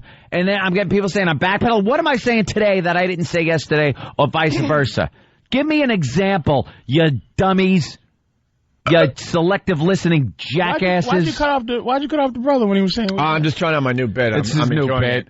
But don't jump the gun too quick. Yeah, don't shock him because he had a point. I wish that dude got a chance because I want to hear it. I wanted to hear what that idiot was going to say. All right, he could call back. Backpedaling. He could call back. Let that guy call back. Please call back because I want to hear what it was nothing about what he was saying. I can't backpedal. You stole my bicycle. I was excited to try out my new bit. Who stole your bicycle? Now you're trying to be backpedal. Now you're trying to. I said I can't backpedal. He stole my bicycle. Now you're trying to be extra racist, it's just man. Racist. What? Yes, I am being extra racist. He's trying to keep it real. Let me tell you some N-word. I gotta keep it real. Why don't y'all be honest? I'm not gonna let this idiot call me up and saying I'm backpedaling. I'm saying exactly what I said yesterday. I enjoy, and I even said it. Oh, you backpedaled. You said he sucked. I didn't say he sucked. I said when they got up there and he was actually Did you say doing. Flav sucked? No, oh, okay. I said when he was rapping, it was cool. I'm not into it, right? But it was exactly what he was supposed to do there. Right. Get up and rap, not introduce 50 people I could give 2 F's about. Do you realize what show you guys did? Do you realize the show that happened on that stage? Cared? You got to understand the magnitude of the show. I didn't care. You should care. I shouldn't. Now you don't care. Darren, what's up? I don't like extra racist, man. Hey. That's a new superhero. Opie's exact words yesterday. Well, there will never be a season 3 of Flavor of Love. Why'd you shock him? He was on his side. Opie's crazy on the taser now. It's just Now he's just going to taser what's everybody. Roger, go ahead. Hey, I hate to agree with that stupid whore that called earlier, but you guys... Opie's just tasering everybody. Holy Jesus. Get out of here. Patrice O'Neill in studio today. That's the. I don't expect you guys to listen every day, you bastards. It's the only virus spreading across America. Anthony was talking about the Ron and Fez event and how everyone just gets I gotta along. say, you know something? I'm glad you brought it up because now I gotta say something about this. I forgot all about it. It was before the show you were explaining. I had to go to Atlantic City. I really wanted to go to the Ron and Fez show on Friday Ron and night. Fez's event on Friday night over at the Hard Rock Cafe. Huge success. It was a huge success. Eastside Dave taking on the Rider. They had a great match. I won't give away any details. I'm sure Ron and Fez are going to want to recap today. They're recap have the a whole really thing. Good show today, sure. But here's something I noticed. Their event went off without a hitch. Fantastically, without a hitch. And one of the biggest reasons, I think, was because of the audience. Their crowd will actually watch the stage as people are doing things, and after 10 seconds, not start booing, throwing shit, chanting "fuck you," chanting "Free FM sucks." No, they said "fuck Free FM." Fuck Free FM. Throwing boring, yawning, calling people to the front of the stage to talk to them during a fucking radio show. I was amazed at Ron and Fez's audience. We have savages that come to our shows. That it doesn't matter if, again, we could wheel out Jesus's bones on the front of the stage, and someone will throw a fucking bottle at it and try to get it in the box. Well, we did the Halloween show live from the Hard Rock, and they started the "Fuck Free FM" chant, which fucked up our whole event. Fuck Free FM. We did the St. Patty's Day thing, and it just turned into guys coming up telling nigger jokes. I mean, we just want. What did you think was going to happen? I don't know. You think they're just going to drink whiskey and be having jolly? a little fun or something? But yeah, one or two jokes is fun, and racial humor is fine. Over and over again. And believe me, racial humor is great. I fucking love it. But it's this. When you know when the attitude changes, and it's just like let me tell you these fucking niggas came in, and you're like, holy shit, okay, this is turned. No, I went to my upstate. We have a house upstate, and these neighbors. I don't know. I hope to stop me if I told the story here. I'm a complete asshole. I don't remember it already. But my neighbors were watching the Tyson Lennox Lewis fight on satellite, and they invited me. And I go there, and all my neighbors on the street are there. And it's the first I realized they all go to this guy's house to drink. I've never seen them all in one place. But we live in the country. They're all farmers. They're all sweet Christian nicest people in the world. And we're all sitting there watching the Tyson fight, and one guy yells out, I think the nigger's going to win. Because it's two black guys fighting. No. But not unclever. Not right. It's funny, but let me now. Yeah. You were waiting for the reaction to see how it played in the room. Yeah, and I'm like, okay, a guy said something. The story I'm going to tell my wife is, we're at the Tyson fight. I'm watching Tyson, and guess what? This guy said nigger. And then another guy goes, I think the nigger's going to lose, too. And they're all laughing. Right, tags and on. each person in the room, all of my neighbors, everybody lives on my street, said nigger by the end of the fight. And they're, after a while, they're just saying stuff like, they're like two monkeys up there.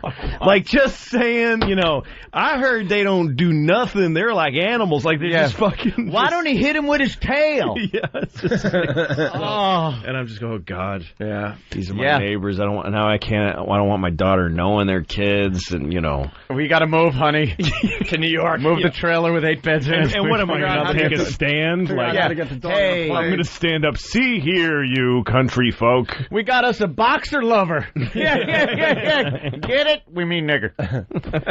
So anyway, that's one reason why we haven't done a live broadcast, because the last one went off so horrifically. Their crowd was so fucking nice and accepting of everything that was going on up there. And like any live show, there are your highlights and some moments that don't work as well. Me being on stage and backstage a lot of the time, Ronnie would come back and go, let's get this fucking thing over with. Because, maybe something wasn't going over as well as he thought. So there are things that happen like that. But their crowd, goes through those moments.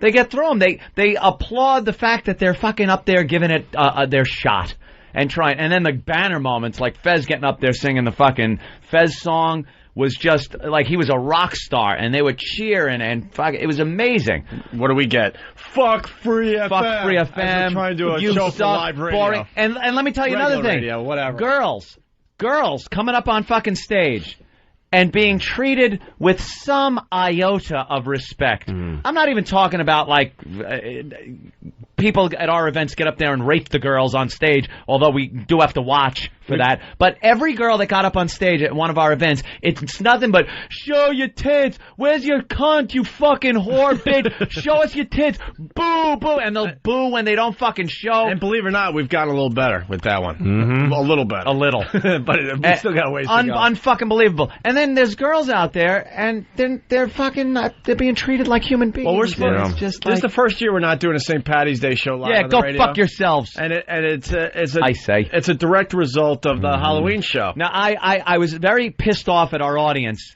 when I was watching this, because I'm like, and I start thinking about what we go through at some of these live shows. Your audience is like the Dirty Dozen, They're the guys you drag them out of jail to kill Hitler. Well, okay, that's a good point.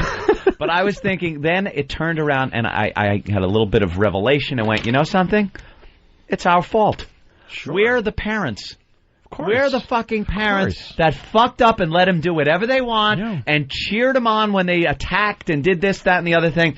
And we raised them to be the fucking animals that they are. Of course you did. And Ron and Fez raised their audience to be what they are, and they appreciate the entertainment. There's more people like your fans than there are people like their fans. Most people are disgusting. So your ratings are going to keep going up. Well, we can only hope, I guess. We can only hope. I was appalled by the polite audience that Ron and Fez had. Well, they're going to have a fine recap of the event they had. Yeah, it was put on very well. And they didn't have Flavor Flav just completely taking over their show. That's another thing. Flavor Flav, it was organized. Did you ever hear about this? No. Flavor Flav one of the greatest moments in Opie and Anthony history. I won't blame the audience for that. No, of course not. We're trying to do a Halloween party, and part of it was Flavor Flav, just off his show, hot as shit. He's putting out his first album in whatever. 20 years or whatever it was. So we're like, and he's done our show. We'll have him show up at the Hard Rock and do maybe a song on stage. Wave to the crowd, do a song, and then leave. He was on stage for close to an hour. And he brought out every boxer that he had brought with him. Middleweight. Yeah, they were all of them, let me tell you. Dude. And he had a posse of, I don't want to exaggerate, so 50? Please help me. Conservatively? Had to be 50 people. Oh, my God. On stage. and he introduced every one of them. Can I just tell you the related story that you're going to enjoy? Yeah, please. This is a story that this guy I know, Mike Rowe. He's a comedian. Yeah, Mike. You know Mike Rowe? Yeah, Dirty Jobs. No, different guy. That one guy. Mike Rowe told me this story that he was at home in Connecticut where he grew up, and he had a working class family, didn't really like them, didn't get along with anybody in his family. So he's having bad holidays. And everybody's racist in his family, and so his father, his cousin comes home and says something like, geez, you know what, today at work this nigger fell asleep at the forklift, right? So he's depressed about it. Late at night, having a glass of milk in his mom's kitchen, and his brother comes down, who he is the one person he relates to, and says, "What's the matter, Mike?" "Well, cousin whatever Ray said the nigger fell asleep at the forklift," and his brother goes, "The nigger fell asleep at the forklift?" So anyway, there's that level of the story, right? I was working at Cedric the Entertainer, which is a black guy show, and half the writers were white, half were black, and so we're trading race stories. Having a bit of a summit. And I tell that story, and one of the black writers goes, fucking nothing makes me madder than a nigger falling asleep at the forklift, and no other black guy's going to get a job at that plant now. Like, he took this story from that angry standpoint. And then I tell all of that to my friend Dino, and still nobody's getting the grasping the fact. And so then I tell the story to my friend Dino, he's upset. And my friend Dino's reaction is, how the fuck do you fall asleep at a forklift? It's like nobody's listening to Mike and his fucking problem with his race. An inner torment here that no one's really getting. Nobody's getting. Go forget about the forklift part. Forget about the nigger at the anything. forklift. That's not the point. Could have been anything. And somewhere there's this fucking guy who fell asleep at a forklift, has no idea what he started. No idea his story is being told throughout the land. And he's being called a nigger at the forklift by thousands of people he's never... And now it's on the radio. Cedric the Entertainer knows about him. And now millions of listeners around the country know about the nigger who fell asleep at the forklift. And one man's inner turmoil. And his odds with his family. But the Flavor Flav hijacked our show for well over an hour, and no one was brave enough to tell him to get the fuck off the stage. 50 guys out there, and he's introducing each one. Yo, I want to bring out... And then he starts playing some music and rapping. You think he's going to get started And it took him so long, but his raps were just him talking about his posse and who. Yeah. So we were like, oh my god, what do we do? In the end, he thought it was a record release party for his album. For his album. He didn't realize he was just doing a guest spot on our show. I think someone told him that to get him there. Oh Jesus! Louis, so the we're whole sitting out in audience the cold. was white. Like, do you notice anything? Would this be the crowd you'd be playing in front of at a record release party? Yeah, like Michael Jackson when he picked up that non-trophy. Yeah. That was pretty much it. I want to accept this award. No, it's not an award, douchebag. It's something on your birthday cake. You fucking kid toucher. We are heading to Boston after today's show for the big Halloween party tonight. Yeah, looking forward to that. Big Halloween party. BCN's Big Creepy Night Halloween Party. Big Creepy Night. Ooh. That means it's a year ago that Flavor Flav pretty much hijacked our Halloween show. Wow. It's a year already? Wow. Still have nightmares about it, though. Well, that's the reason why we're not doing a Halloween party this year. To wake up in cold sweats. We're still getting over what happened last year. Flavor Flav. Someone got the bright idea that, we should have Flavor Flav. He was really hot last year this time, and he had a CD drop. Remember? Remember that CD that no one heard from? What? Did he? And it was told to us he was going to just come out on stage and say hi to our audience, which was extremely white. Yeah. But we're like, what the hell? I think there was a lot of, white people watching Flavor of Love. So I'm like, yeah, this sounds kind of cool. And then he proceeded to hijack the stage for close to an hour. Brought out his posse. He brought out his entire family. He brought out, some thugs. Some. A couple of thugs. Roland had a good thug story from then. He bumped into somebody and was trying to tell him something, trying to get somebody out of an area. And this big guy just goes, I wouldn't do that. And then kind of bumped into Roland. Yeah. And Roland just felt this huge gun underneath the guy's jacket. Really? Yeah. So he was like, hey, okay. Yeah, it was a really good Halloween party until we announced Flavor Flav. And then, honestly, he destroyed it. and we don't even know what that party was about anymore. And it was going pretty well up to that point. It was Flavor Flav's like coming out party. Yeah, he really thought that this was his CD release party in front of an extremely white audience. Why would someone should have informed him? He really believed, though. It was the O&A Halloween party, and it turned into just a rap album release party. Thank God there was no shootings. Well, Chuck D showed up from Public Enemy. They were on stage together for the first time in 5 years. Yeah. Hot 97 and all those other stations wanted them and couldn't get them because we had them. Yeah, we had them. Believe me, this didn't work out for anyone. No. This wasn't Flav's vision of an album drop. No. Bunch of white guys with mullets and that was Megadeth t-shirts. But that was the observation of the day. I don't think Flavor Flav had any clue that wasn't his CD release party. Yeah. But his posse, his family, and everyone he brought out on the stage was like, oh my God, this isn't for him. He told us all this was his big party for his CD. This is not why these people are here. Yeah, gonna be dropping Boy at the Hard Rock. Yeah. Really? Yeah, can we possibly... Who are these people? Can we maybe get some of these pictures up on OandARadio.com later today? He had to introduce all of his kids and wives and uncles and the introduction on and on. The introduction of the kids alone took 20 minutes. Yeah. That's a Flavor Flav has a lot of kids joke.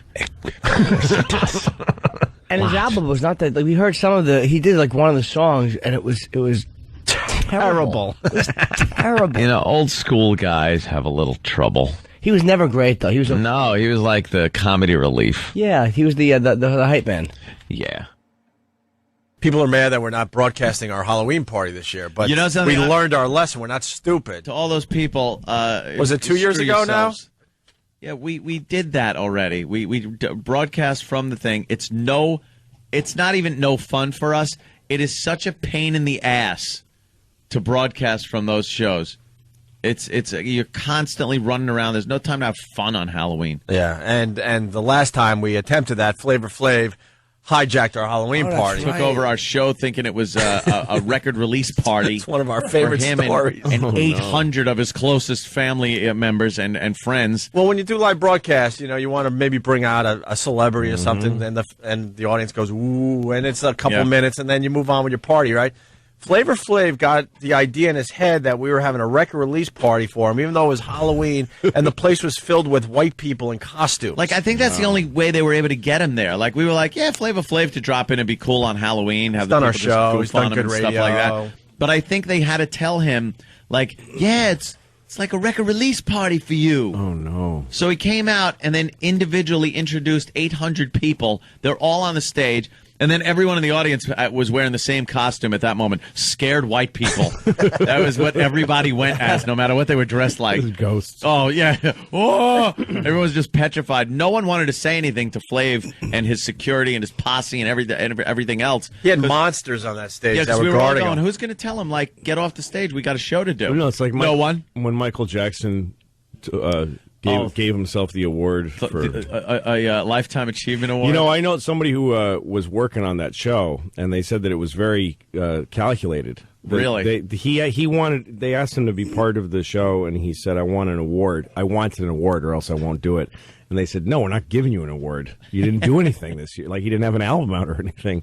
And so he said, all right, they said, he said, I don't want to give an award. And they said, well, just come on stage.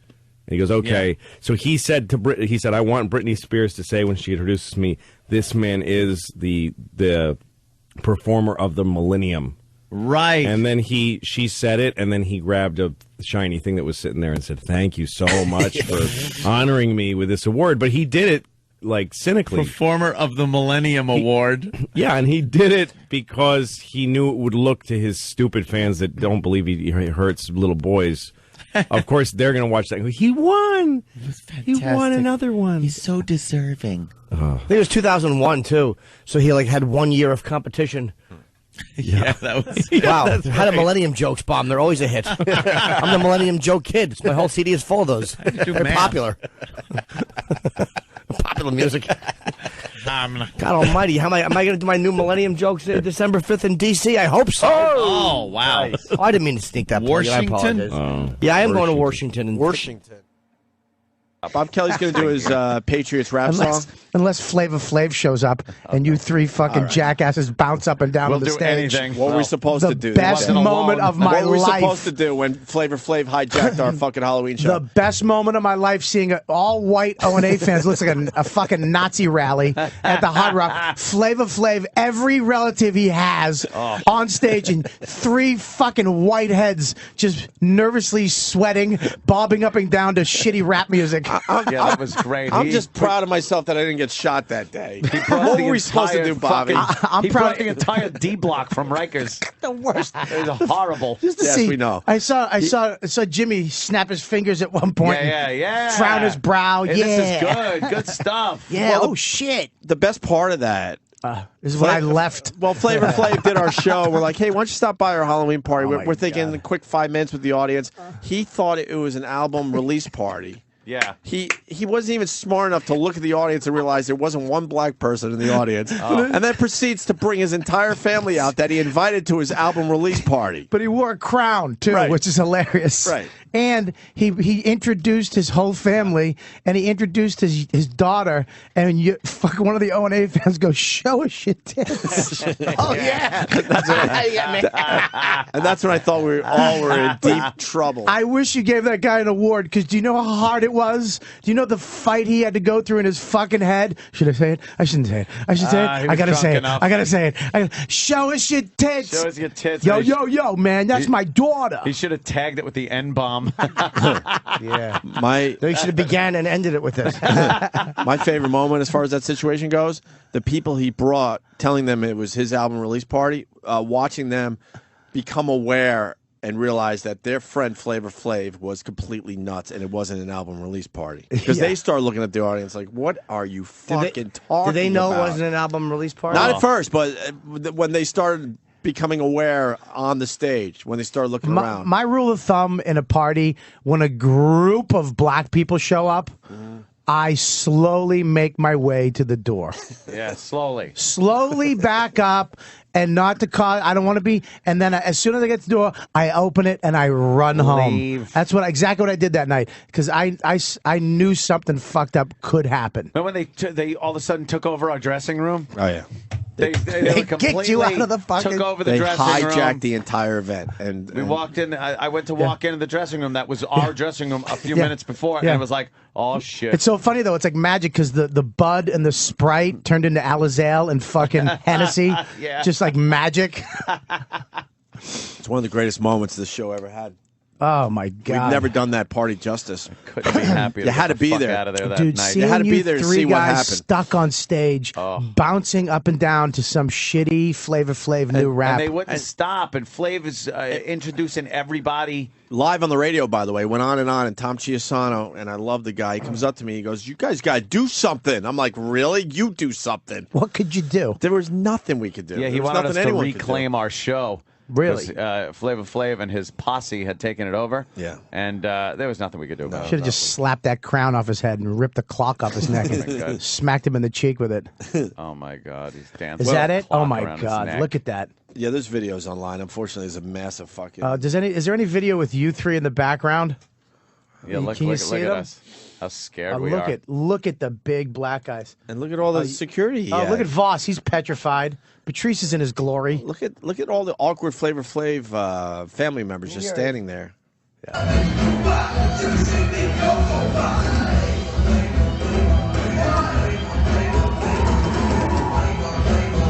that Jimmy? That's bobbing Jimmy. his head? Jimmy nervously chewing gum. Look at Voss is bopping. Oh God! How is this an O&A event? Bonnie's in the background just staring into space. Oh my God! Look at all the white hands sticking up. It was an O&A event. It was a Halloween event. It was our big Halloween show. That was a Halloween event. And then the next year we did one, and 10 people showed up, and we haven't been out in public since. Wait, what do you got? What is it? Let me see. Let me see. What is it? O&A. I was going through some of my pictures, and I got. I'll post them eventually on my Facebook page, but the day Flavor Flav. Oh, the takeover of our show? Yeah, I got some pictures. By Flav and his peeps? I'll never forget that. Looked like a McDonald's beatdown. Yeah. We were held hostage by the Flav and his peeps. I think out of all the things we've done over the years, that's one of my favorite stories to tell people. Because it's just so bizarre that happened. It was the strangest thing ever. I want to retell it again right now. Yeah. Because there were so many parts to that. Yeah, I thought it was odd that Flav was going to be there anyway. Well, he was hot, and he was doing our show. Yeah. But it was very vague as to what he was going to do, and then it just started snowballing. My favorite part always changes, but getting yelled at by Tom Chiasano backstage because the whole thing was live on his. Oh yeah, on his. He's like, "You got to end this. You got to end this. Right. You got to end this because." And we're like, I go, Tom, you go out there and end this. Good luck. Good luck to you. Flavor Flav has the mic, and he's not stopping anytime soon. He is going off because he's the Flav. He thinks it's his show now. So we're just gonna sit back and not be shot. Right. Okay. Right. You want to go out and stop it, Tom? Yeah. Feel free. And, I always wondered if we exaggerated as far as the amount of people that Flavor Flav brought on stage. And I was looking at these pictures the other day, and there's no exaggeration. There was 20 to 30 people that he brought on stage just to introduce to a very white crowd. Insane. It absolutely looked like a lineup, like for the entire first season of First 48. Mm-hmm. Do we have that show, E-Rock, in the archives? I think we do. I'm looking for it right now. We might have to make some kind of special out of it. Every character from the first season of The Wire. Pretty much.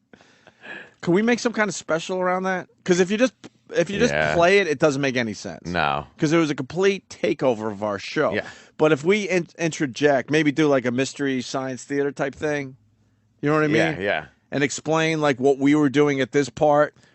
Being terrified. I was hiding under the table at one point. I went backstage for a while. Just awful. It was frightening. Even our brave audience that has no problem yelling and screaming shit. Oh, yeah, They were well behaved. Yeah, what happened to all the black jokes that day? Yeah. That people were yelling out. Yeah. The audience was horrified. They just had their mouths agape. Yep. We should find some audio from that day and work a special around it. Yeah, that'd be cool. And finally put it to bed because we bring it up a lot, but I think there's a lot of people that have never heard that. It's one of those great moments. Yeah, because we buried that fucking thing after it aired too. Yeah. I don't think any of that audio ever saw the light of day. I got to go back to Flavor Flav for a second because I just checked my my email. Oh, did he email you? No, but Don Wicklund did. Oh, Wiki. Wiki was in charge of the channel back then. Oh, that's right. For the Flavor Flav thing, when he hijacked our little Halloween show. Was it Halloween? Yes. Halloween show. Halloween. Yes. I don't even know because we didn't get to do half the shit we wanted. No, we didn't. Don writes, by the way, I had to pay his bar tab for his 65 family members. Wow. You want to guess how much that was? Actually, the number is not that outrageous. Cavassier. $4,200. That was on XM's dime. Was it they actually paid? That wouldn't happen now. No, Don had to pay. Yeah, but I see what you're saying. But like he was reimbursed by XM. I doubt it. Really? I bet he was, but nowadays that would never happen. Nowadays they would say, well, they'd be like, it's your why'd you problem." pay? Right. Fuck you paid it. Right. Fuck you,